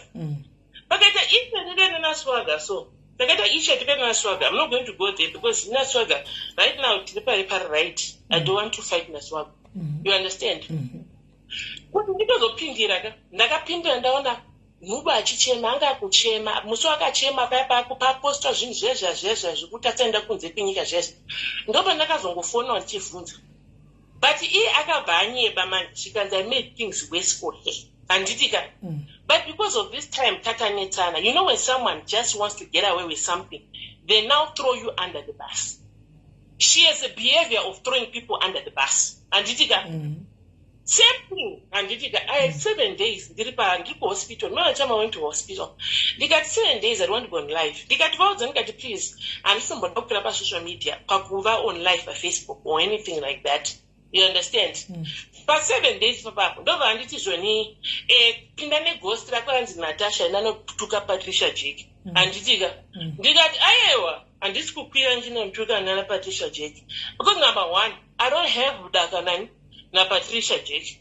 I don't even know her, like in that sense of Windows and Jimutuka. I don't know if you understand. I don't care for her, but I don't need too many ghost tuka. And I don't lie. SIS MELLY, by now you know, my word is my honor and my bond. I don't lie, and that is truth. And pakutaura kwavaita futi papa vakazotanga kutaura zvavo vakutaura kuti yanochitika munoza munhu wabatsira munhu handitika kwene kuti pane chaunoda pane munhu hapana chawaida but because ndakakuudza kuti mukutuka munhu asiriye munhu asina mhosva but because you had an agenda where you want to keep insulting somebody handitika kuti zvifayeka handiti yes Doreen asi perfect but fair ghost racho ranga siri Doreen ndikamuudza kuti asi Doreen and ndikatomufonera ndikati asi Doreen ndakatokwira futi akati Doreen akutuka mwana wake futi ndikaenda kwa Doreen ndobva Doreen akatombondituka but because I know that Doreen sometimes anenge ari overwhelmed anakudaira and you know it's not in my nature not to answer ndakabva ndangonyarara ndobva ndakata handiti but these things have been going on handitika munoza kabhunika netika kaika because vanane manumbers handiti vane manumbers and ine hangu kuti achokwadi I'm not one of those people who get oppressed nevanhu because nemanumbers handisi mari inoda kudiwa I will stand by that truth. Nubu, you are also a bully. You are a bully that hides behind like you are a victim, but you are a bully. You forget you are in your 40s Anditika, end of your 40s. But you act No, like a child. she can't be. She can't be. She She can't be. did. Trust me, She she's can't. in her 40s. But you, yes, she can be. She can be in her 40s. She can be in her 40s, but not to my late 40s, my end 40s. I don't care. Does not allow her to behave in that manner. You put you abuse people, and then you act like, oh no, I'm a victim. No, any personally, I would say swagger is better because swagger, I know what I'm getting. And I think is that he does not appear in sheep clothing. And nobody appeared in sheep clothing. And she was even deadlier than even swagger. Because Nyango taura nyaya dzakana notaura akanda kunotitaura dziri manyepo anditika otaiwa no aiwa chingotaura kuti zvidii dai you understand achiwatiri mwana grade 2 inini anditika kuti unokwanisa kundicontrola uchitaura chingwati handisi kunzwa zvauri kutaura kumalive ako anditika bandazvinzwa muchitaura zvenyu anditika and you thought kuti no ndakapusa. And I'm telling you that handisana tombopedza nemi handisana tombotanga nemi handisana tombotanga nemi zvekuti ndiri bully handina basi nazvo. But I will not be abused and be depressed nevanhu pafacebook hazviite izvozvezvo zvaakaita izvozvezvo nemumwe wake. I have not forgotten. They abused it and they tried to throw me under the bus. Nekundinyepera nemakuhwa ndikati taurai makuhwa acho papasina kana kuhwa one. Handite makuhwa eni handitauri zvandisingakwanisi kutaura futi. Mwoyo wangu inini uri strong panyaya handitandaudzwa nemunhu. That is one thing I brag about. Handitauri nyaya dzevanhu. Handiti. But I will not be bullied and be silent. Nokuti munhu ane 100,000 followers kana whatever. Handidle following. I'm sorry, not like to insult people, but handidle my followers. But I will not. I stand for myself. Nyangwe ndiri one. I will stand for myself. And I know I'm not the only person that has gone through this kind of thing. Mukatarisa statistics, there are many people. That's what I want to say, and there are more issues, in fact. Saka ipapa, whatever she wants to say, she should go and press and make me problem. Nani group must know. Nani page, what do you call it? Page. One page. Okay. Regafone iye Diamond wacho tinzoti nyacho ndechi Selina chimbomira. Gatinzoti afone tinzoti chichikuitika. Anopereka nekuti chichi apana nyaya iripo ndekuti she lies. Anditika. Nyangwe nyaya dzekuti I did not know kuti kwakafoniwa. She only knew at a certain point, Anditika. But she lied because I made things worse for her. Things were already worse. Munoza video yake yakabuda achichema yaya achiridza mere yaya. Anditika. This video is what prompted to call. But she now made it look like I made it worse for my followers, Aki. You understand what I mean? Just because she wants to now look like a saint in front of other people. Anditika. Right. Regatinzwe nubu wacho akufona. Regatinzwe nubu wacho. Regatinzwe nubu wacho. Ndoshika ndikamuedha apa munozonetsana. Ndimuedhe. Sure. Right. Ndidaidze nubu. Hello nubu. Kotikata live tichibika guys. Hello nubu. Nditoinzwisisi nyaya yacho dzaari kunditonya. Saka unozinyanga chikutonga posingawisisi here we nubu. Pana chandanzwa inini SIS MELLY handisuziva kuti Dave ada kudza page here ofuchina. Iwe kwai wakataura kuti wakati kwai iwewe ane ghost rake rinonzi Ruth Moyo. Iwewe ameno panyaya dzema ghost. Zvakaita ndezvekuti SIS MELLY pane munhu aindituka nemaghost handiti ndobva kwaitawo vanhu ndichatsvaga chati yacho female pai akati munhu imaghost auyu ake uyu David uyu hameno kuti pane vanhu akakamboudza here nezvemagosi ake zvikanzi no munhu ari kukutuka uchi munhu ighosi rayeyuyu ndobva kwaita ghosti kuti raituka baba kati handiti unoona saka that same ghost futi ende babakazi achitinetsana neghost naDavid achiti waindituka nemagost handiti unoona saka ndonyaya yacho ane ghost raanotaura naye iye raanofonerana naye rinondituka zvokuti ende munhu wacho karekta yake ka ndichandagwinyira saye handiti munoona saka inini pandakaudzwa kuti ghost nderake andambomuvandira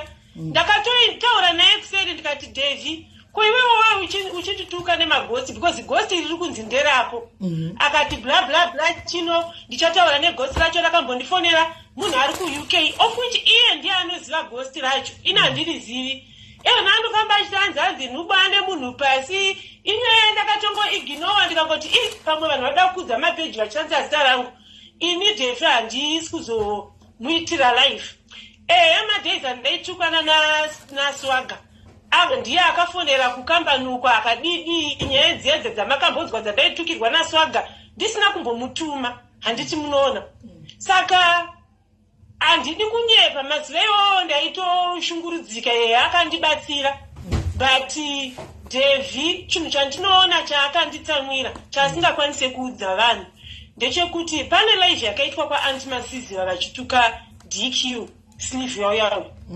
ndangoti pandaita live ndikati mamutukira mahara sleeve yatukani nevanhu haanetsani nevanhu of which iye Devi naMasiziva ndo vaituka uyu indaingofunza kuti munhu ari kucontributa chetewo akwirongo joino live SIMELLY Masiziva azvibayirawo live yake saka pandakabaya live ndaitobayira Masiziva ndobva ahakira kuti remusiwo wani ndakabva ndaita munhu akashata zvekuti maziso make ghost rakabva ratanga kuchindishungurudza wesi but ndakangoti hazvinei handingarwisani neghost plus iye wacho Devi uyu ighost hatitomuzivi ighost handiti munoona handinganetsani neghost ini saka ndonyaya iripo dete ndonyaya iripo mufunge hapatomborina kana nyaya yekutonzi tingati kana inimi mamunzwa achitaura nyaya ndechipi chandakamuita hapana chamabata kana sisimeni kana ndakamutadzira nditi sori hapana nyaya iri between inini naye kungotiwo ndakazongomirira DQ ichiti Masiziva waita watukirani uyuchi pasina mhosva of which ndakutongoanalyzewo zvangu Masiziva waitichi pane munhu akamutuma indaakuzoitawo 1+1 ndakaona sekuti uyu Devi ndiye angatuma Masiziva kuita live iyoyo pakangomubata ipapo ini naye pachezvedu tiri 2 hatina zvatakaitirana zvese zvokunzi anodyika ina handizvizivi ndendichizviudza ani ndichitaura nani zvikagosika kwaari sei you understand saka Devi I don't know nyaya yake SIMELLY handina kana chekutaura and handimbofa ndakamitirozve anodyika pai panari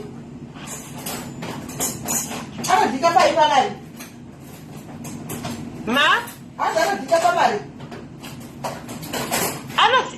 ndo zvaanga achitaura kati ndiye anga achizvitaura kwahanzi takati anodyika ndichizvidiskasa nani izvozvo handiti muri kuona saka unotoshaya kuti nyaya dzacho munoona zvinoita Devi kaucha ndagwinyira hwacho ka nechipoko chaindituka ka karekta yavo zvayo ka inini even pandakamuudza kuseri Devi ndakamuudza kuseri akati handina kukuvinga here Devi kuseri ndikakuti iwe magosi ari kunzi ndako wai uchindituka nenikikiri nemagosi handisini ndicharifonera gosi racho munhu ari kuUK chino nechino ofu kuti iye ndiye anokomuniketa negosi iri yakatukirwa mwana wangu SIMELLY inzwai ndobva iye atomhanya akanokomenta vachipindurana negosi iroro vari vangani iye neghost mukunzwisisa SIMELLY ndobva ndakaona kuti zveshuwa ghost iri kai rinogona kudaro riri rake Ruthi ndangosiyana naye ugosi Ruthi moyo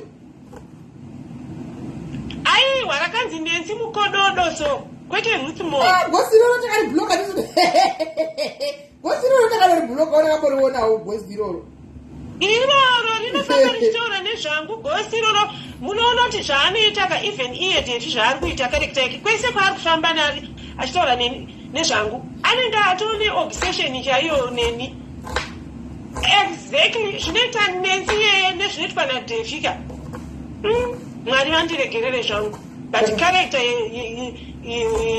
yegosti roro naye defrico zvakafanana zvekutodaro.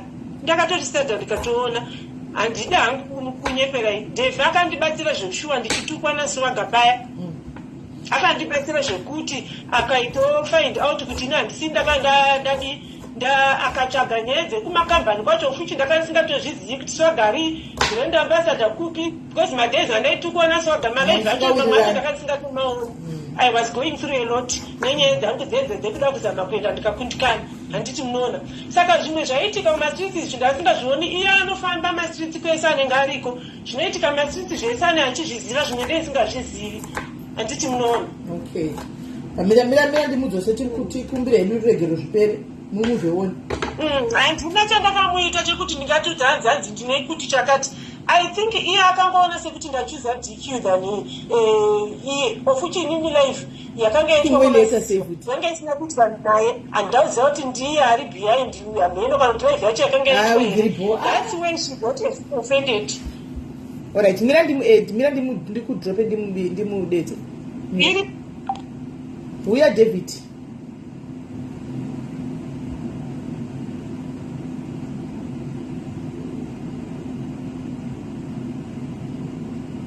Ndaisa one cooking well. Hauna kundona nchiza. Ndaisa cooking well one. Hello David.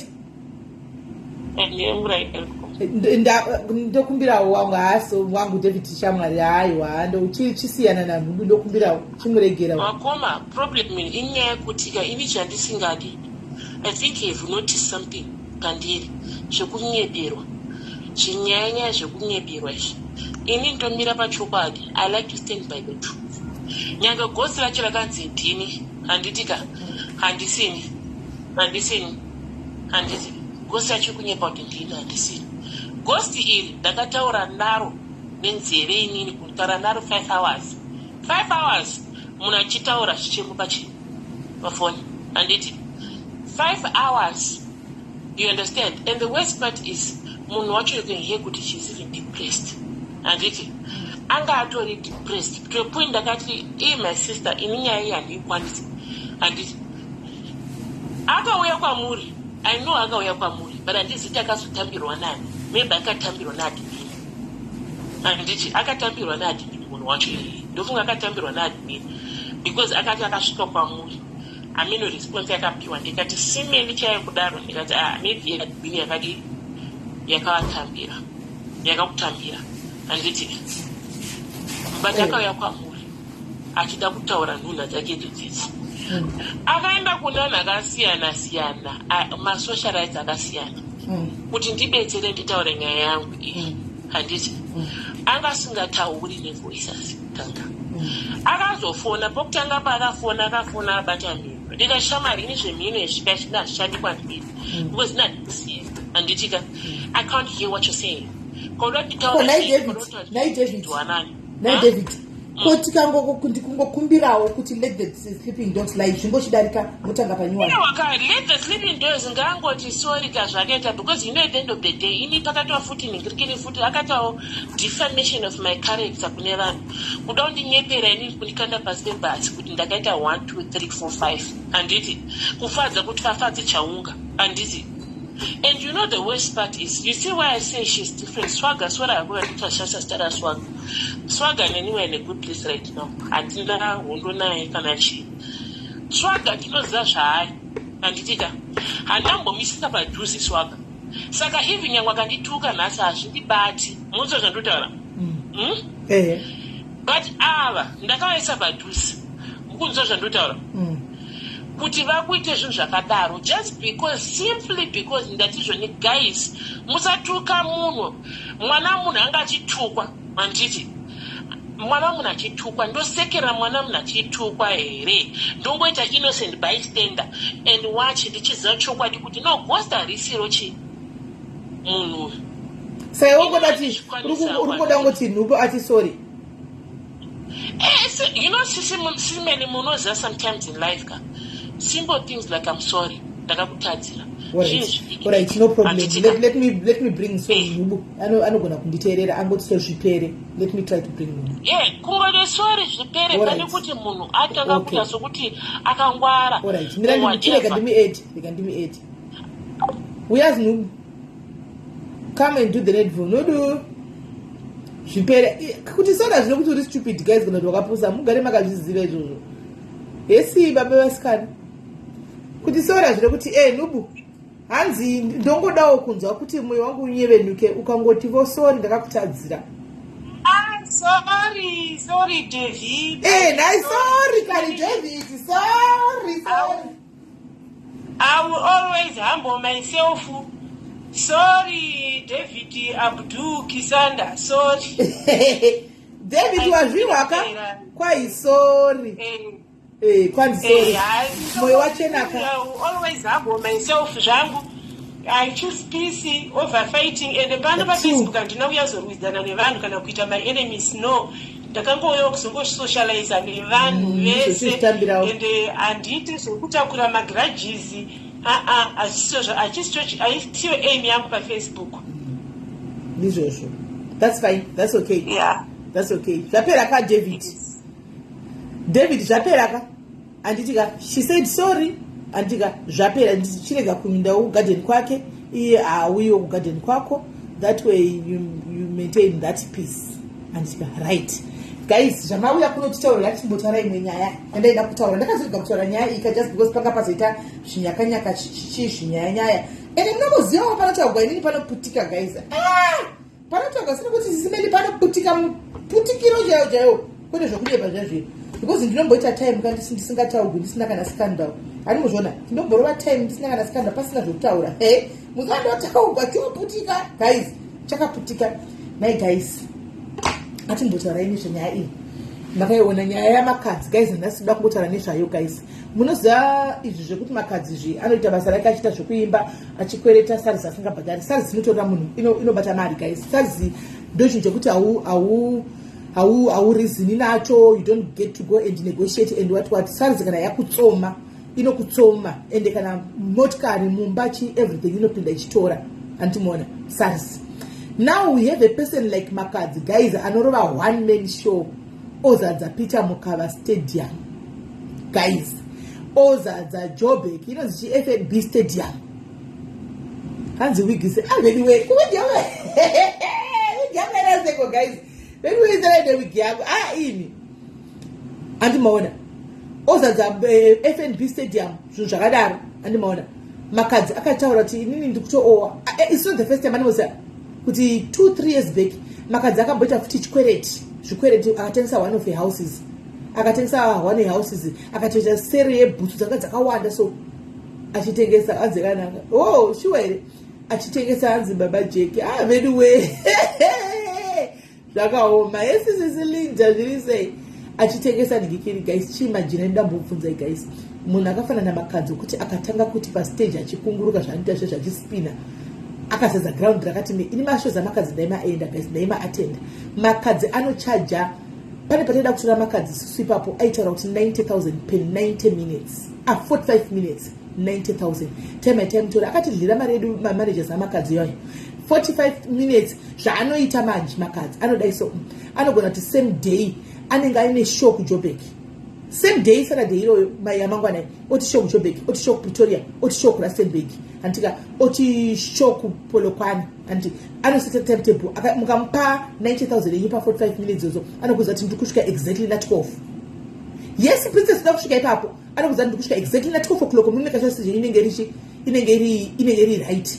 And in 12 o'clock akachitosvika nechikombi chake achitoperforma 45 minutes achitoenda. Saka what you do is munowanza more of DJs hanimona achitobva apo ipapo ka show yake pesira from 12 ikai yanenge achinobata maybe 2-3 iPolokwane vachitomhanya nePolokwane hanimona apa anenge atangana to Pretoria hanimona anoita schedule one night anotora ma 90 otora 4 ma 90,000 toti almost 400,000 per night. Asi aita mashows achora mari ka achita flambo andika flambo yenda achita mashows akachidinda chitenga tuto akachita sei hanimona asingabhadhari nozi tax SARS ikabva yauya andika akataura kuti ndine chikwereti. Guys, ndoda mbokutaurirai chimwe chinhu one. Do you know kuti a lot of people nhasi tinofamba guys takatakura nezvikwereti nefee yekuti ndikataura vanhu vanonditi and she just needs a good accountant to declare all expenses and get it. But unozati tsepi makadzi angane uyu angane managers chechewo manager na Mr. Brown yokuZimbabwe manager na Mr. Brown yokuZimbabwe manager na Mr. Brown yokuZimbabwe vangari manager wa makadzi Mr. Brown. And I don't know what happened. Ndokunga nyaka dzakatanga pakaseparata yanga inozchi yakanga iri recording label yanga kamsaina inozchi. Hello Dr. Yes, kunjani? Shakira, Baba Shakira, how are you? Yeah, I'm okay. And how are you? I'm fine, my sister. Sorry to take you back. You know, I've been trying to call you. That's okay. Just quickly, I know you've passed on the subject. You know, when you're talking about socialites, Okay. you know, saying we should tell the truth. Yeah, this one is a very sensitive one, because I met this twice at work. Yeah. Okay. You know, it works smelly when I was doing consultations with patients. An elderly woman came in. She was depressed. This woman, she was crying. Thank God I wasn't the only staff there. This woman is from Zimbabwe. So this woman, she's depressed. She took all her money. You know, she was trying to support this person, socialite person. You know, and I was shaking there because I knew what she was doing. Hold on. Guys. I know you are Ndebele. Can you please repeat again what you said?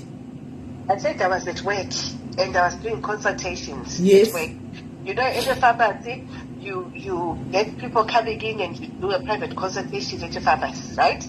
But the elderly woman comes in. This woman is in the late 50s. I'm not going to say names, because this is about work, isn't it? Yes. For me, I'm saying it. I'm bringing awareness, and especially to the comment section. So this woman, she starts being upset. She's saying she was supporting this person on social media, and she was giving this person money. They come to her in her inbox, and she'll give them money, but this person keeps disappointing her. So I let the other member of staff, you know, a white person was like, "Oh, is this person? Do you know this person?" She was like, "No." "Why are you giving them your money?" "Oh, I like this person." "From where? Where do you see them?" I see them on Facebook." "Where are they from?" And you know me, deep down, me, I'm a South African, I'm Zimbabwean, SIS MELLY. Okay. In fact, I'm Zimbabwean because my father is Zimbabwean. Okay. Right. You know, I was shaking because I knew very well what she was talking about. And because of that reason, I chose for my colleague to deal with the matter. All right. Like, it broke my heart, SIS MELLY. Okay. No, Mama Bega Wumshona. Actually, she's been giving this person, and I look at this woman. This woman is on pensioner. She gets benefits. Yeah? And we ask her, "How long have you been doing this?" She says, "For the past 2.5 years. Now she's drowning in debt. So, Smiley, why am I telling you this story? I'm asking for our family. Comment section, how are you? My family, my Zim family. I love you so much. Please look after your family. Socialites, it's good, yes, to ask for people to give you money. Stars, it's good. Don't get me wrong. But comment section, look after your family members, especially the elderly one. There's something called financial abuse, right? Taking advantage of someone who's vulnerable. It's like at work, SIS MELLY. You're in England now. If you're at work right now, you go to work, you do your work properly, you're not doing anything wrong. I'll give you an example. And then you get a client, maybe someone who likes you, she sees you and is like, "Oh, hi, Melly." If they give you money, here in England, you're not supposed to accept anything more than £5. Of course. If you do, that's a crime. Why do they do that? They are protecting the vulnerability of that person, because this person now will have empathy or some form of connection with you. Same with social media. So it is our responsibility tonight to look after our relatives, especially the elderly one. These young ones, they can give their money, it's fine. I'm not worried about them. But Yeah, but the elderly ones, lababa kuma living. Remember, those people are lonely already, so they watch these people 24/7. They create sort of an attachment with these people, and they really put them at heart. That's why you find some of them will fight till death, till what? Because they have that sort of attachment with this person. 24/7, right? So there is this thing of vulnerability, financial wise, to a point that someone has become uncomfortable in their home and they keep giving this person money. What made me feel bad, socialized, is to a point of, you're talking to an elderly person, somebody who's old enough to be your mother. Mama wako chaiyo, it's not nice. Not nice. And they're counting pennies. So we calculated how much this person has been giving this person for the past 2 years. I don't even want to tell you the figure. Are you saying this woman is from Zimbabwe, the socialite is Zimbabwe? The socialite is Zimbabwean. And the woman... And you even know her name? Yes, because she revealed everything. But because I'm on a public platform, I don't want to jeopardize my work. Hence, I will not mention the patient, neither am I going to disclose the socialite. But I'm just bringing awareness to you and SIS MELLY. If we've got our family, or we've got... Not everyone who's in England is rich. You give if you're in the right state of mind, and if you're young, that you can go to shift SIS MELLY. But there are some elderly people who get money once every week. You see what I mean? You see, like, what's that woman called? Goko Msalandi, that one. That woman is old. She can't work, that one. She gets money every week from the government. Same applies to the woman that I was talking about. So she would be just sharing this money of hers with this socialite. You hear me? And this socialite is in Zimbabwe? This socialite, you know what? Okay, SIS MELLY, I'll tell you behind the scenes then. So anyway, so this socialite will not humble to say, to reason to say, maybe this mother this week doesn't have money. If she says she doesn't have money, the socialite will come back again tomorrow, apparently. To me, it broke my heart, SIS MELLY. I think that's really unfair. Yes, we ask for money as socialites, I get, or yes, we do whatever if you're a socialite, but be reasonable. Understand that those people also have families. Those people have families. That was the first case, SIS MELLY. The second one I came across was two sisters, SIS MELLY, fighting over socialites. Because one sister likes a certain socialite and the other sister likes a certain socialite. So now, this thing, it caused a squabble in the family. Serious? Hey guys, really quite.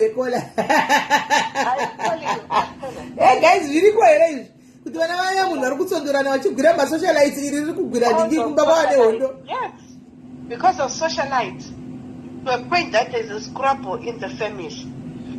One day, you know what, SIS MELLY, I'll come behind the scenes and then I'll tell you the story. You come and visit me at work one day, just sit there and listen, you'll see. So, to those that are listening, yes, socialites, we love them, but don't put too much heart to it. Remember, they're just people. You don't know. They live their own lives. Don't go in a filling station because people are taking it too far.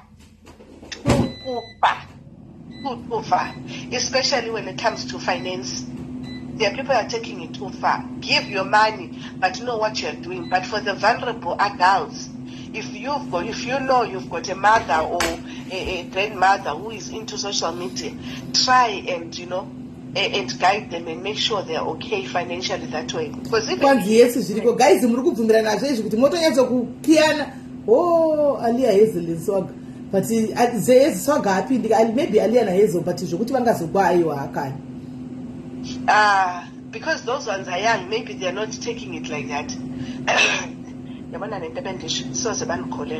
They won't believe me, but anyway, it's okay. No, it's not like we are not believing. It's not like, but I'm just surprised. I know, like in a family, and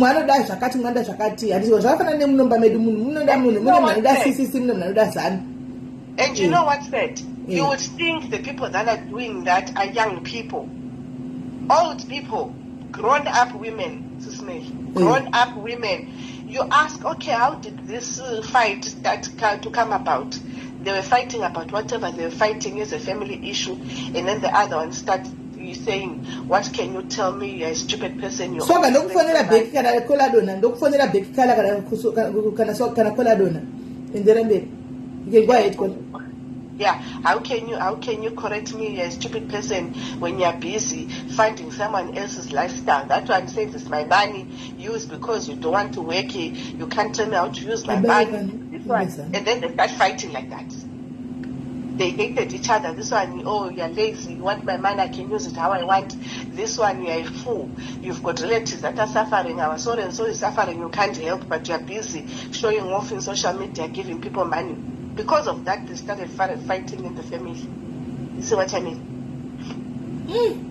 But that's all I had to say. Sis Melly, to say, you know. Please just give me, visit my inbox and just drop the name, please. Or I won't say it, though, you know. And it's how would. I won't. I don't know. Anyway, okay, Sis Melly. But yeah, it's just to say to our comment section to say, yes, give money, but what you can. Don't put yourself under pressure. Don't put yourself under pressure until you get to, you know, stressful life or bills or what, or until you have nothing. No. Give when you can and when you're happy. Don't put it too much, because also the socialite can work. They can try other means as well. So I like to believe Facebook is their hobby, it's their second hustle, if you like. So let's just try and look out for, you know, our families. That's all I'm saying. Just that awareness of saying, you know what, be careful. That's all. All right. Thank you very much, Kola. Thank you very much, guys. Why couldn't you socialite you go rukutora muna ni 50 years mari uko every day richitora mari kwa muna mari yacho yawandisa ameno mazhuwa ozvita ukapa guys saka ndatoshiya kuti ndiani pane nyaya idzi guys, nyaya dzekupiwa mari idzi too much idzi. Hey, amen. Get for the younger chifana we so that things out to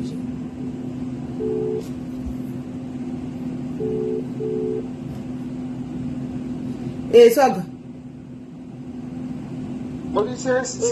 Ndonofona mushe mara vanonyepava wai vasiri kuda kudurura zita because inyaya iri serious kai kutonzi kunzwisa tsitsi. So what is the reason of not bringing the name? Ngavaburitse zita, vanonyepa zvokuti ende kunyepa chaiko chaiko kwavari kuita uko ari kutika basa rangu basa rake haribvumidzika confidentiality. Basa renipo vanenge vachinyepa, munoziva kwavanenge vachihwandira uku kune nyaya dzinenge dziripo dzinenge dzichinetsa dzemari musocial media. Vozongoda kuhwanda munhu ngaangotaura chokwadi kana kuri kuti inyaya yemunhu aribva unarebha ari kuda kunzwirwa tsitsi kana kuti adauta sei ngavangobuda kapachena vaitauri waizviti vari kuhwanda nai vanonyepa mai ava. Ende ndaona watinyora uchita hopa hatiswa guys mara vati munyika guys mwaite mwana wangu mwaite ilala mwana wangu ndine 4 years ndiri pa social media ende inini pa 4 years ndiri pa social media makore angu ndisati ndatombopinda mutachiline ndakanga ndisingaite zvekubatsirwa nevanhu ndakabatsirwa nevanhu zvihurira mari yako aizvihurira mari yake ega aizvihurira mari yake soga kuti soga aizvihurira mari yake zvakaiona ndaihura ini ndichitotambura ndiriko pandakabetserwa ndepapo ende handina munhu wokutoti hanzi anonzi anokaukuletwa kunzi noti inewe yekushora guys. Handisi kushora kana paine vanhu vanguwo vanondibatsira vakateerera, handisi kushora zvangu, but I don't want kuti vanhu vatsitaure kuti hanzi yesu wakadzisi. Indini kubva paipepa ndakatanga kuita zvezvinakumba kwanguko kunonzi kuchii kubig house uko kwandogara uko. Handikumbire vanhu mari, ini ndinozvishandira ndichitsvaka masters angu ndotambira mari yangu pamwedzi wega wega. Sometimes ndinototambira kamari karina ndobhata hareni ndotenga chikafu. Hani muri kumunzwa guys agari kukudza kuti ndinorarama sei guys. Very fair mamunzwa akati kuti ndinoshandira mari yangu, ndinotoya pasocial media ndotambira mari yangu, andika ndowana masters angu ndonokesha ini ndotowabhadhara renti yangu ndichigara ndiri pamalive paipa SIS MELLY ndichitamba ndichimiramira ndiri pamalive ndichiita sei. That's how I make my money. Izvi zvokunzi hanzi unenge uchipuhwa mari yakawanda izvi it's a lie. It's a lie. Vamwanga kutodzanza liya yeze unani atipuwe mari yakawanda na yeze atipuwe pese. Guys, mamuwa mube naziva kuti vamukoneswa gari pa live. Ari mabasa guys, mudurirewo masters. Mudurirewo masters. Mari naliya ini. Ndakutota hanzi ndoti ukama ilimi vanhu munombozva kuti chii vanhu vanofunga kuti ndoda kuti vanhu vabva ndavaexplainire because vanhu vatanga kuti swaka nauyu naanzani nandodo saka ndoda kuti vanhu vabva vatinzwisisa vabva vanyatsondi understanda from today pamberi paSIS MELLY. SIS MELLY ndinochukucha paya ndichiita masters ndichipiduka ndichitsvaka dzinyaya kuti vanhu vandisitsire masters pandinotambira every month kazhinji kazhinji handitosimbowanditambira mari iri pasi pe400 muri kunzwisisa kazhinji ndototambira mari yangu kuma600 kuma700 kuma1000 point muri kunzwisisa kana ndichinge ndawana mari ndopepe pandakazotenga zvinhu zvangu zvese zviri mupamuyamiya handina kutengerwa naanybody handina kupema. I did it by myself nemari yangu yemasters, not even kana ndakuzongokuwanawo mari masorora ndenchipiwawo nevanhu ndoworotengawo chikafu nemadoro angu aya anenge achiuya paende vanhu munotozviona kuti kana ndichitotengerwa pamwe madoro ndotengerwa pamberi pevanhu palife muri kunzwisisa saka musambofema kadeperwa kana kuti vanhu vagofunga kuti ndinopuwa mazimari nevanhu handipuwe mazimari nevanhu zvekudarei inini handitopuwe mari nevanhu zvekutodaro.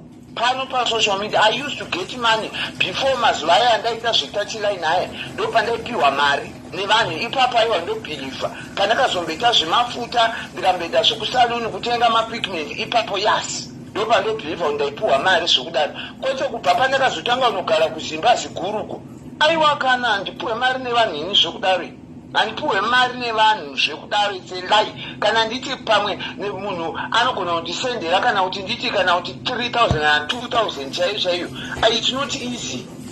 It's not easy handipuwe mari nevanhu ini zvekudaro saka indiri kuti kune vanhu vakateerera vari kuti hanzi yesu waka this and that aliya nani zvokutoti somehow ndinotombofunga kuti maybe pamwe heze vanondivengera achifunga ndopuwa don't aliya haripe mari anogona kutopedza kana 2 months kana 3 months asina kambonipaka nasento saka vanhu ngavasanyeperana inini tirido yawo zvokutodaro mukunzwisisa nguva yandaitonyanya mari yandaibetserwa nanaaliya ndiwo vana Agnes vana Gugu yasikana vachinibetsera kubhadhara renti mazuva aya ndatorwa mafuta ndichibva kuCape Town ndichisvikogara kuimba yekubhawa yandakazotiza iyai kana muchiri kuremember ikoko kubva 3 months I think it only take 3 months if you ask Gogo kana kuti vana Agnes kana kuti vana ani kuti when was the last time dzavakanipa mari munoramba imini muri kunzwisa handipuwe mari nevanhu it's not about money but kana ukabatirwa nevanhu ukaita friendship vanhu vachikubetsera hazvirevo kuti kana vanhu vasakupe mari ukama hwapera muri kunzwisisa ndochiti vanhu vanofanira kunzwisisa maybe pamwe vanhu vanoona pavari munyasi mangu they always give me money vanondipa mari aiwa it's not about money kana mabhiudha ukama vanhu vachikubetseraka kana mari munhu asakupowa kuzvionera does that mean kuti ukama hwapera ndochinhu chavanofanira kuunderstand. When you have a corner for Gary from my life, but guys, this is actually breaking. Mira swag, guys, this is actually breaking. Mamun kosa kashtaura. Kuti guys, mkaona tu from my life. Nene nishto shandao, chaka mali. Don't continue badara o rent. Don't continue live anyway. Let's support Swagger, guys. Kamuno ona o achi tawo my life papa ya kandai o masters, guys. Kandai o masters timu po masters akwanse kuti akwanse badara ndi noti anenge atatu pabasa munoona aisinye rotambaka nindo guys kanindo inyaze imasonze hondo kaya ukaitamba kusvika yapera kanindo unenge wamusana uchigwadza ndakambotambara Swagger kanindo tichichaga tichaga chi guys ndakatogara pasi musana usingasaduchi but anotamba kanindo guys anenge ari pabasa please munoziva kuti hana kwaanokwanisa kushanda hashandi anenge achitotora zvimawigi zvakarimo mumba muya. It's either we support it by buying those wigs. Iwe Swagger kana uchinge vanhu vakauya supporta mawigi. Be honest. Nokuti ndipo mwe problem. Andisikuti ndo zvakaita. But ndikuti ndoko kune problem koko. Kuti vanhu vakaisapota kutenga mawigi vari kudiaspora. Amchatumiri mawigi aya. Unaona? Amchatumiri mawigi aya. Amchatumiri order dzevana. Amchatumiri order dzevana. Kana vakusapota be honest. Send guys dzevana. Why? Zvakangoitika pepe, if you remember. Mazuva ekuti ayai ndo pakasika zvangu kuti pakupangana chimwe chinhu. Yes. You understand? Pakapa kukanganisika zvangu uyo ari kutora mari nerweseri achitsotsa achiita sei ndaitora nezita rangu. Kuka ipapo ndakazomboita business here SIS MELLY. Ndakazomboita anything chandakazomboita kuita chisirious. Kutotanga pandakastoka mawigi angu ndakatoka chindo panda kutotanga business. But kubva ipo paya handauzombonyatsoita business restable. Aiwa ndingotaura zvakasiyenda ndatisapote ndadotengawo masters ndototengawo kadhi yangu semasters ndipota ndichokukandira aiwa taura zvino usatiti ndondibata kufunge unoziva handinatombofunga atotaura daisambinyaofunga nezvazvo mari yangu ndinoiwana pafacebook. Kai, why can't you work? Anoshanda kupi ndekuti kune mabasa vasikana anoshanda ipi ndekuti kune mabasa mutiudzeyo kambani nemabasa anoshanda ipi ainde kunotsvaga basa racho ndotengesa mafuta wane ndichitengesa mawiki kushanda SIS MELLY. Nyangwe vanhu vane indinogona kusona zvinhu zvakanaka. Munoona zvimwe zvinhu zvandosona zviya zvandoita zviya ibasa. Vanhu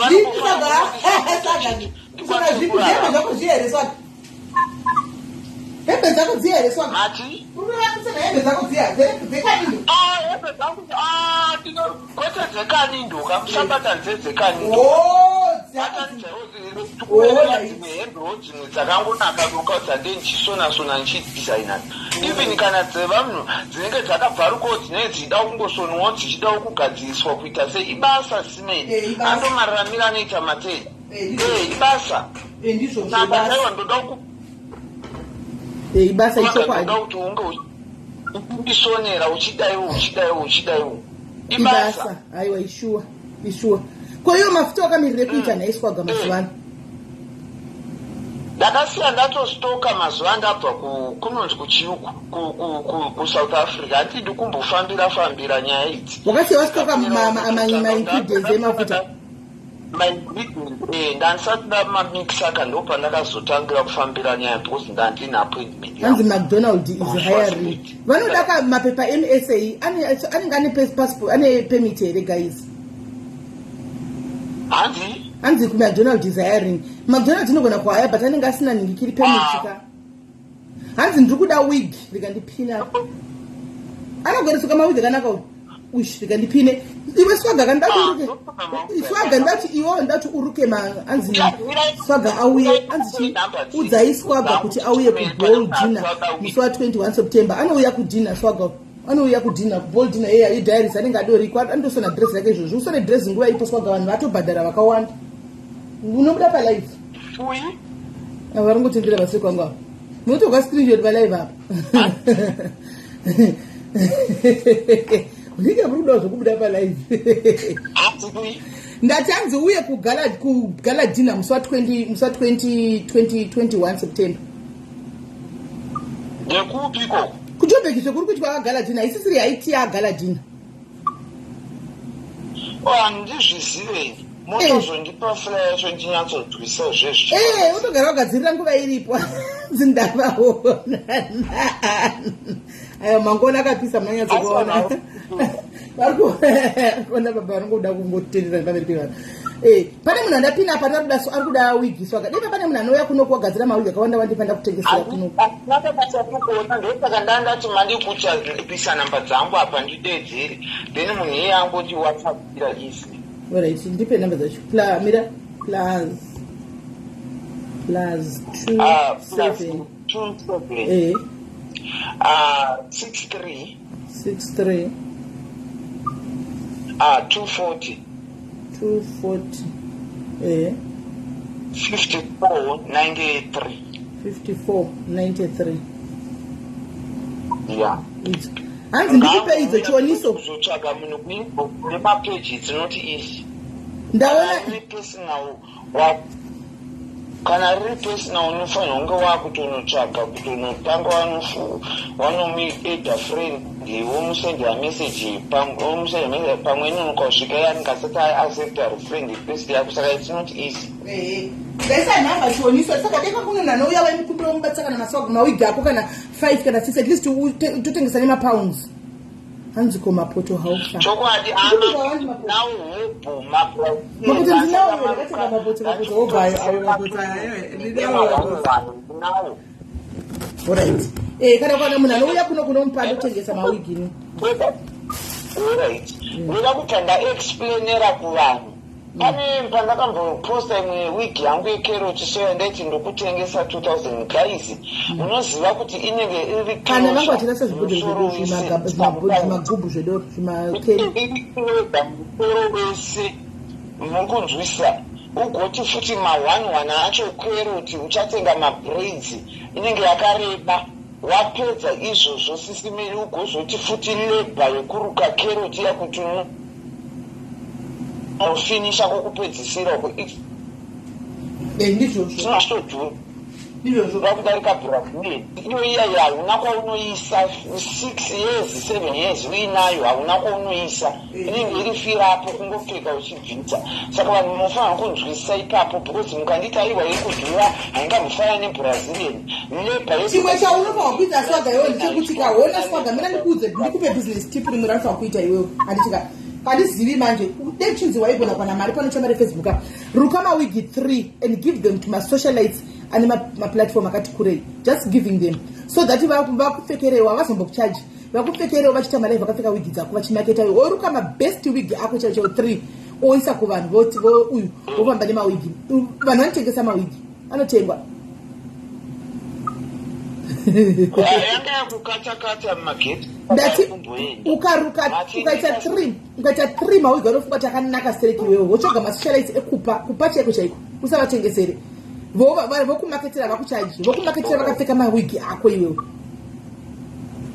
Imwe unopa diamond iyeyu unopa diamond wenyasho unomupa 1 wig mabest wigs ako cheche womupa 1 wig ye imwe 1 wig woiona totumira ndiko handisi kuti imwe 1 wig ungapani vaunoziva kuti havakuchaji andiwana havakuchaji wonyatso kuti exactly imwe 1 wig wopa inini ndekatokumaketera chipambara chokunopa kana wakuenda kuno kwataunzi 1 nokuti tikatengesa munhu akaida ozodii wobva watongobeka choti tatengesa kuno kuti tachomupa at least unotowana mari yako shinhu.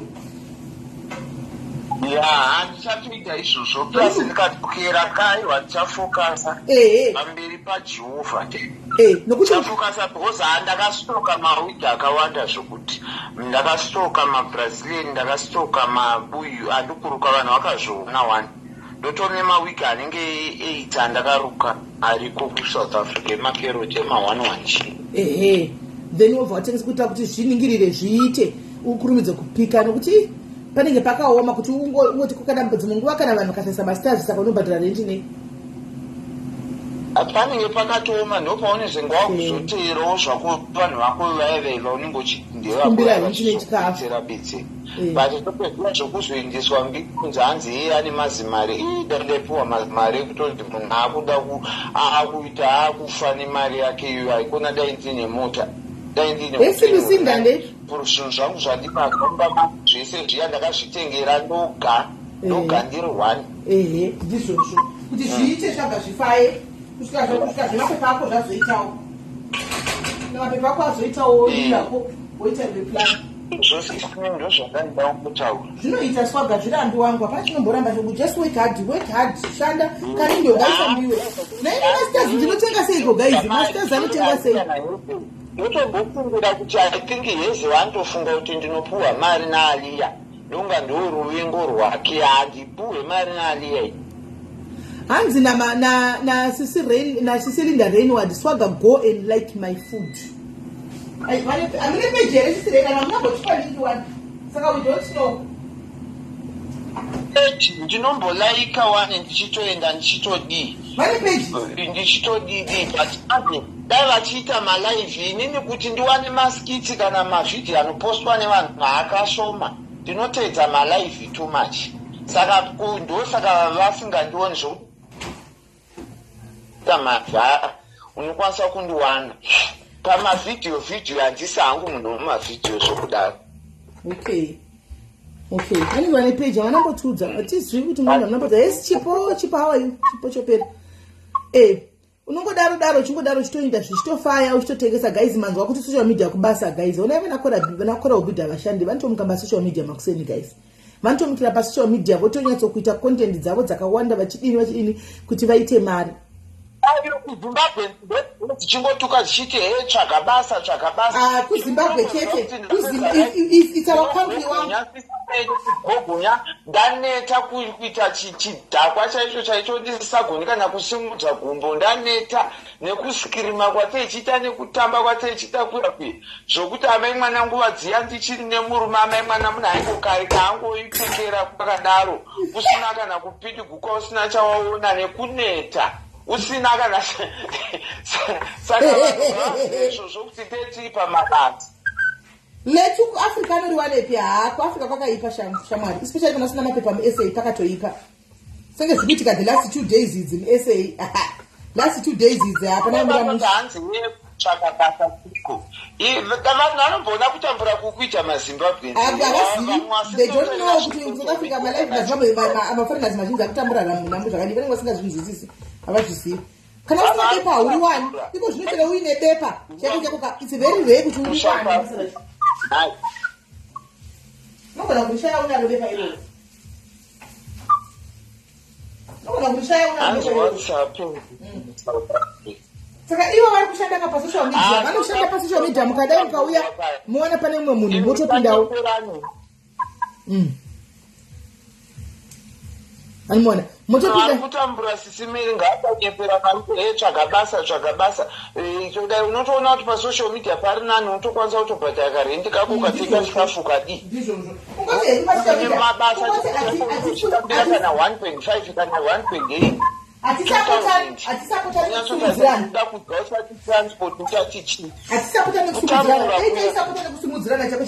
chokwadi pashadzivinja pakadai pachinakidza uye achipedza kuita kanindo yake vanhu vakaenda masters toenda panhingi kwaDiamond kuri kunotaurwa mhene zvinenge zvinotaurwa zvinoanalyzwako tomanya vanhu vakaenda futi masters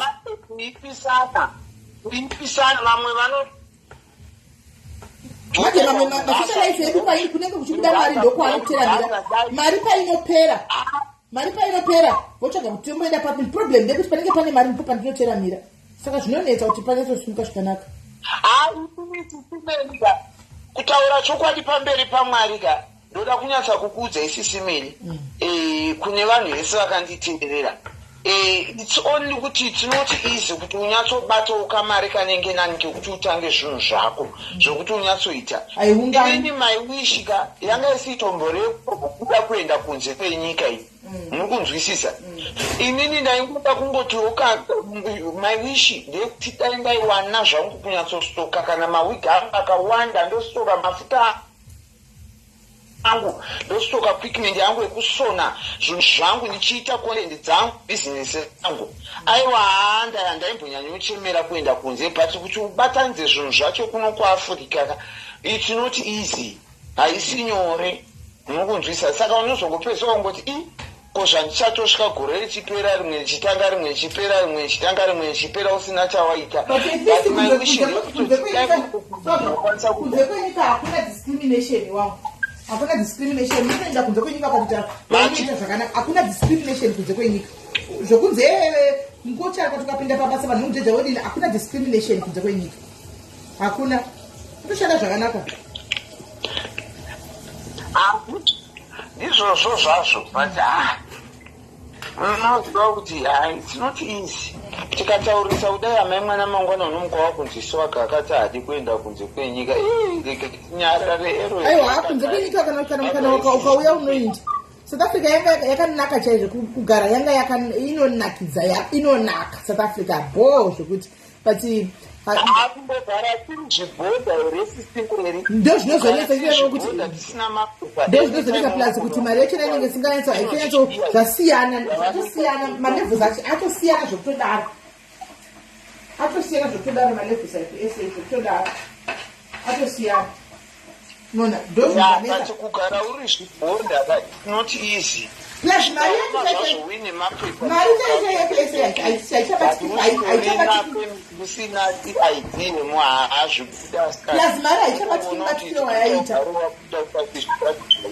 haichabatikiri mubatikiro wayaita mari paSA because timu racho rikangofunga kuti muri kutora mari mabasa edu muno muri kutoita mari kudarika mutodii zvavangofunga muri kupinda makambani edu chatoipa plus crime unongotenda munhu adzoka mumba uzva kuti ya crime chaichairo wapinda mumba ndopaunotenda kuti aiwa ndadzoka munhu achibuda panogona kubuda manheru utoona kana kuti masikati pasina kana maminutes utina polisi yakutouya ndimi mune hama yaya ningi chabhenda kunoko ndozvaitira muSouth Africa ndozvaitira muSouth Africa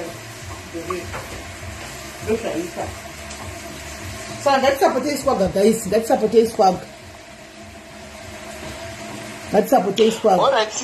alright swaga very much thank you very much alright tizoya kule kana watanga yako raishatsara antu ngoshandira ndine chikafu South Africa haisisina kufanana wangu napaya kudhara zvatosiyana haisisina kufanana nepaya kudhara South Africa zvatisiyanei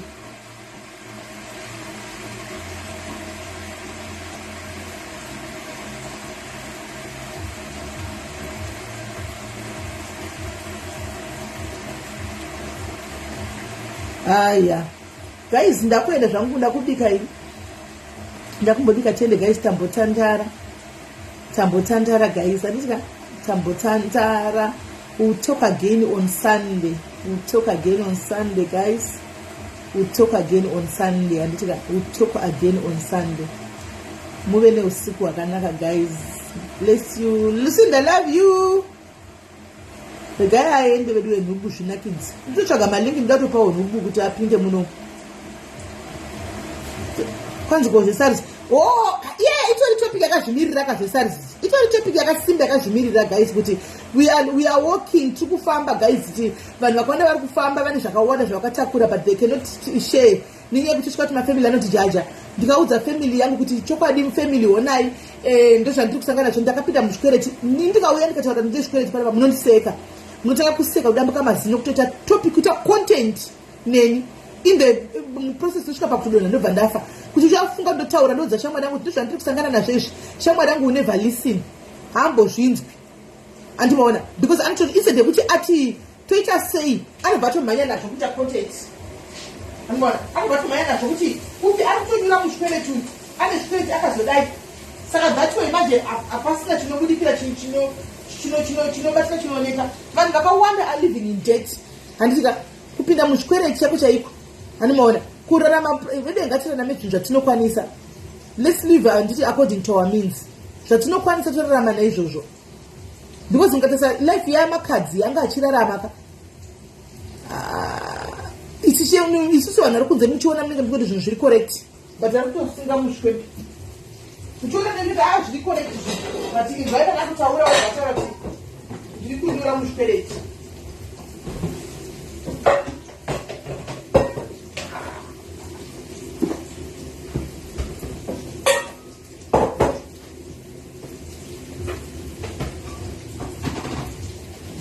pakaipa guys pakaipa hapana kumira mushi pakaipa makadzi chichitenga zvimota every time mamuziva in blue life chisangana neaccident vakidriva zvimota zvakadzikira kusvika pamai makadzi zvimota zvimota zvinodhura izvi achidriva momusosangana naro arimo muzirenji rovha iye anganaro kana achinaro handizivi arimo murenji rovha rakachidriva mari iwo achitonyura ake mushwembe panotonyatsokuona kuti zvinhu zvachosvo life no balance life haibalance zvekudaro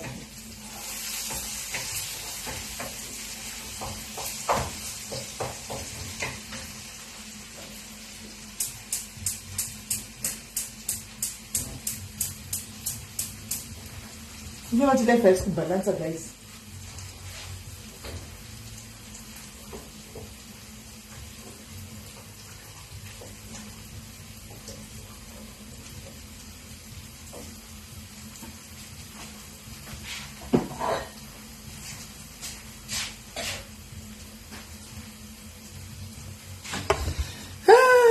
anenge akatia madonation South African anenge mbinga zvisara nezimu vanomupa here akanogona kuva vanomupa asi nokuti ndakwana chiudza futi minista kechituwa achitaura kuti ndikaenda kunotsvaga kuti ndiwane mari anika kuumbika so Diamond animona kuda avo vanomupa ndakwana chiudza minista kuti mari chichichi ndikubatsirwa risazi pamwe vanogona kumupa zvavo asi I doubt kuda akatoya chiti GoFundMe noti pana zara akaitirwa GoFundMe kaimba yanga yakutorwa nebhengi paya vakaisa GoFundMe hanzi ndokumbirawo madora. Handina madora akawanda, mashoma tosara ndakamadya musuno.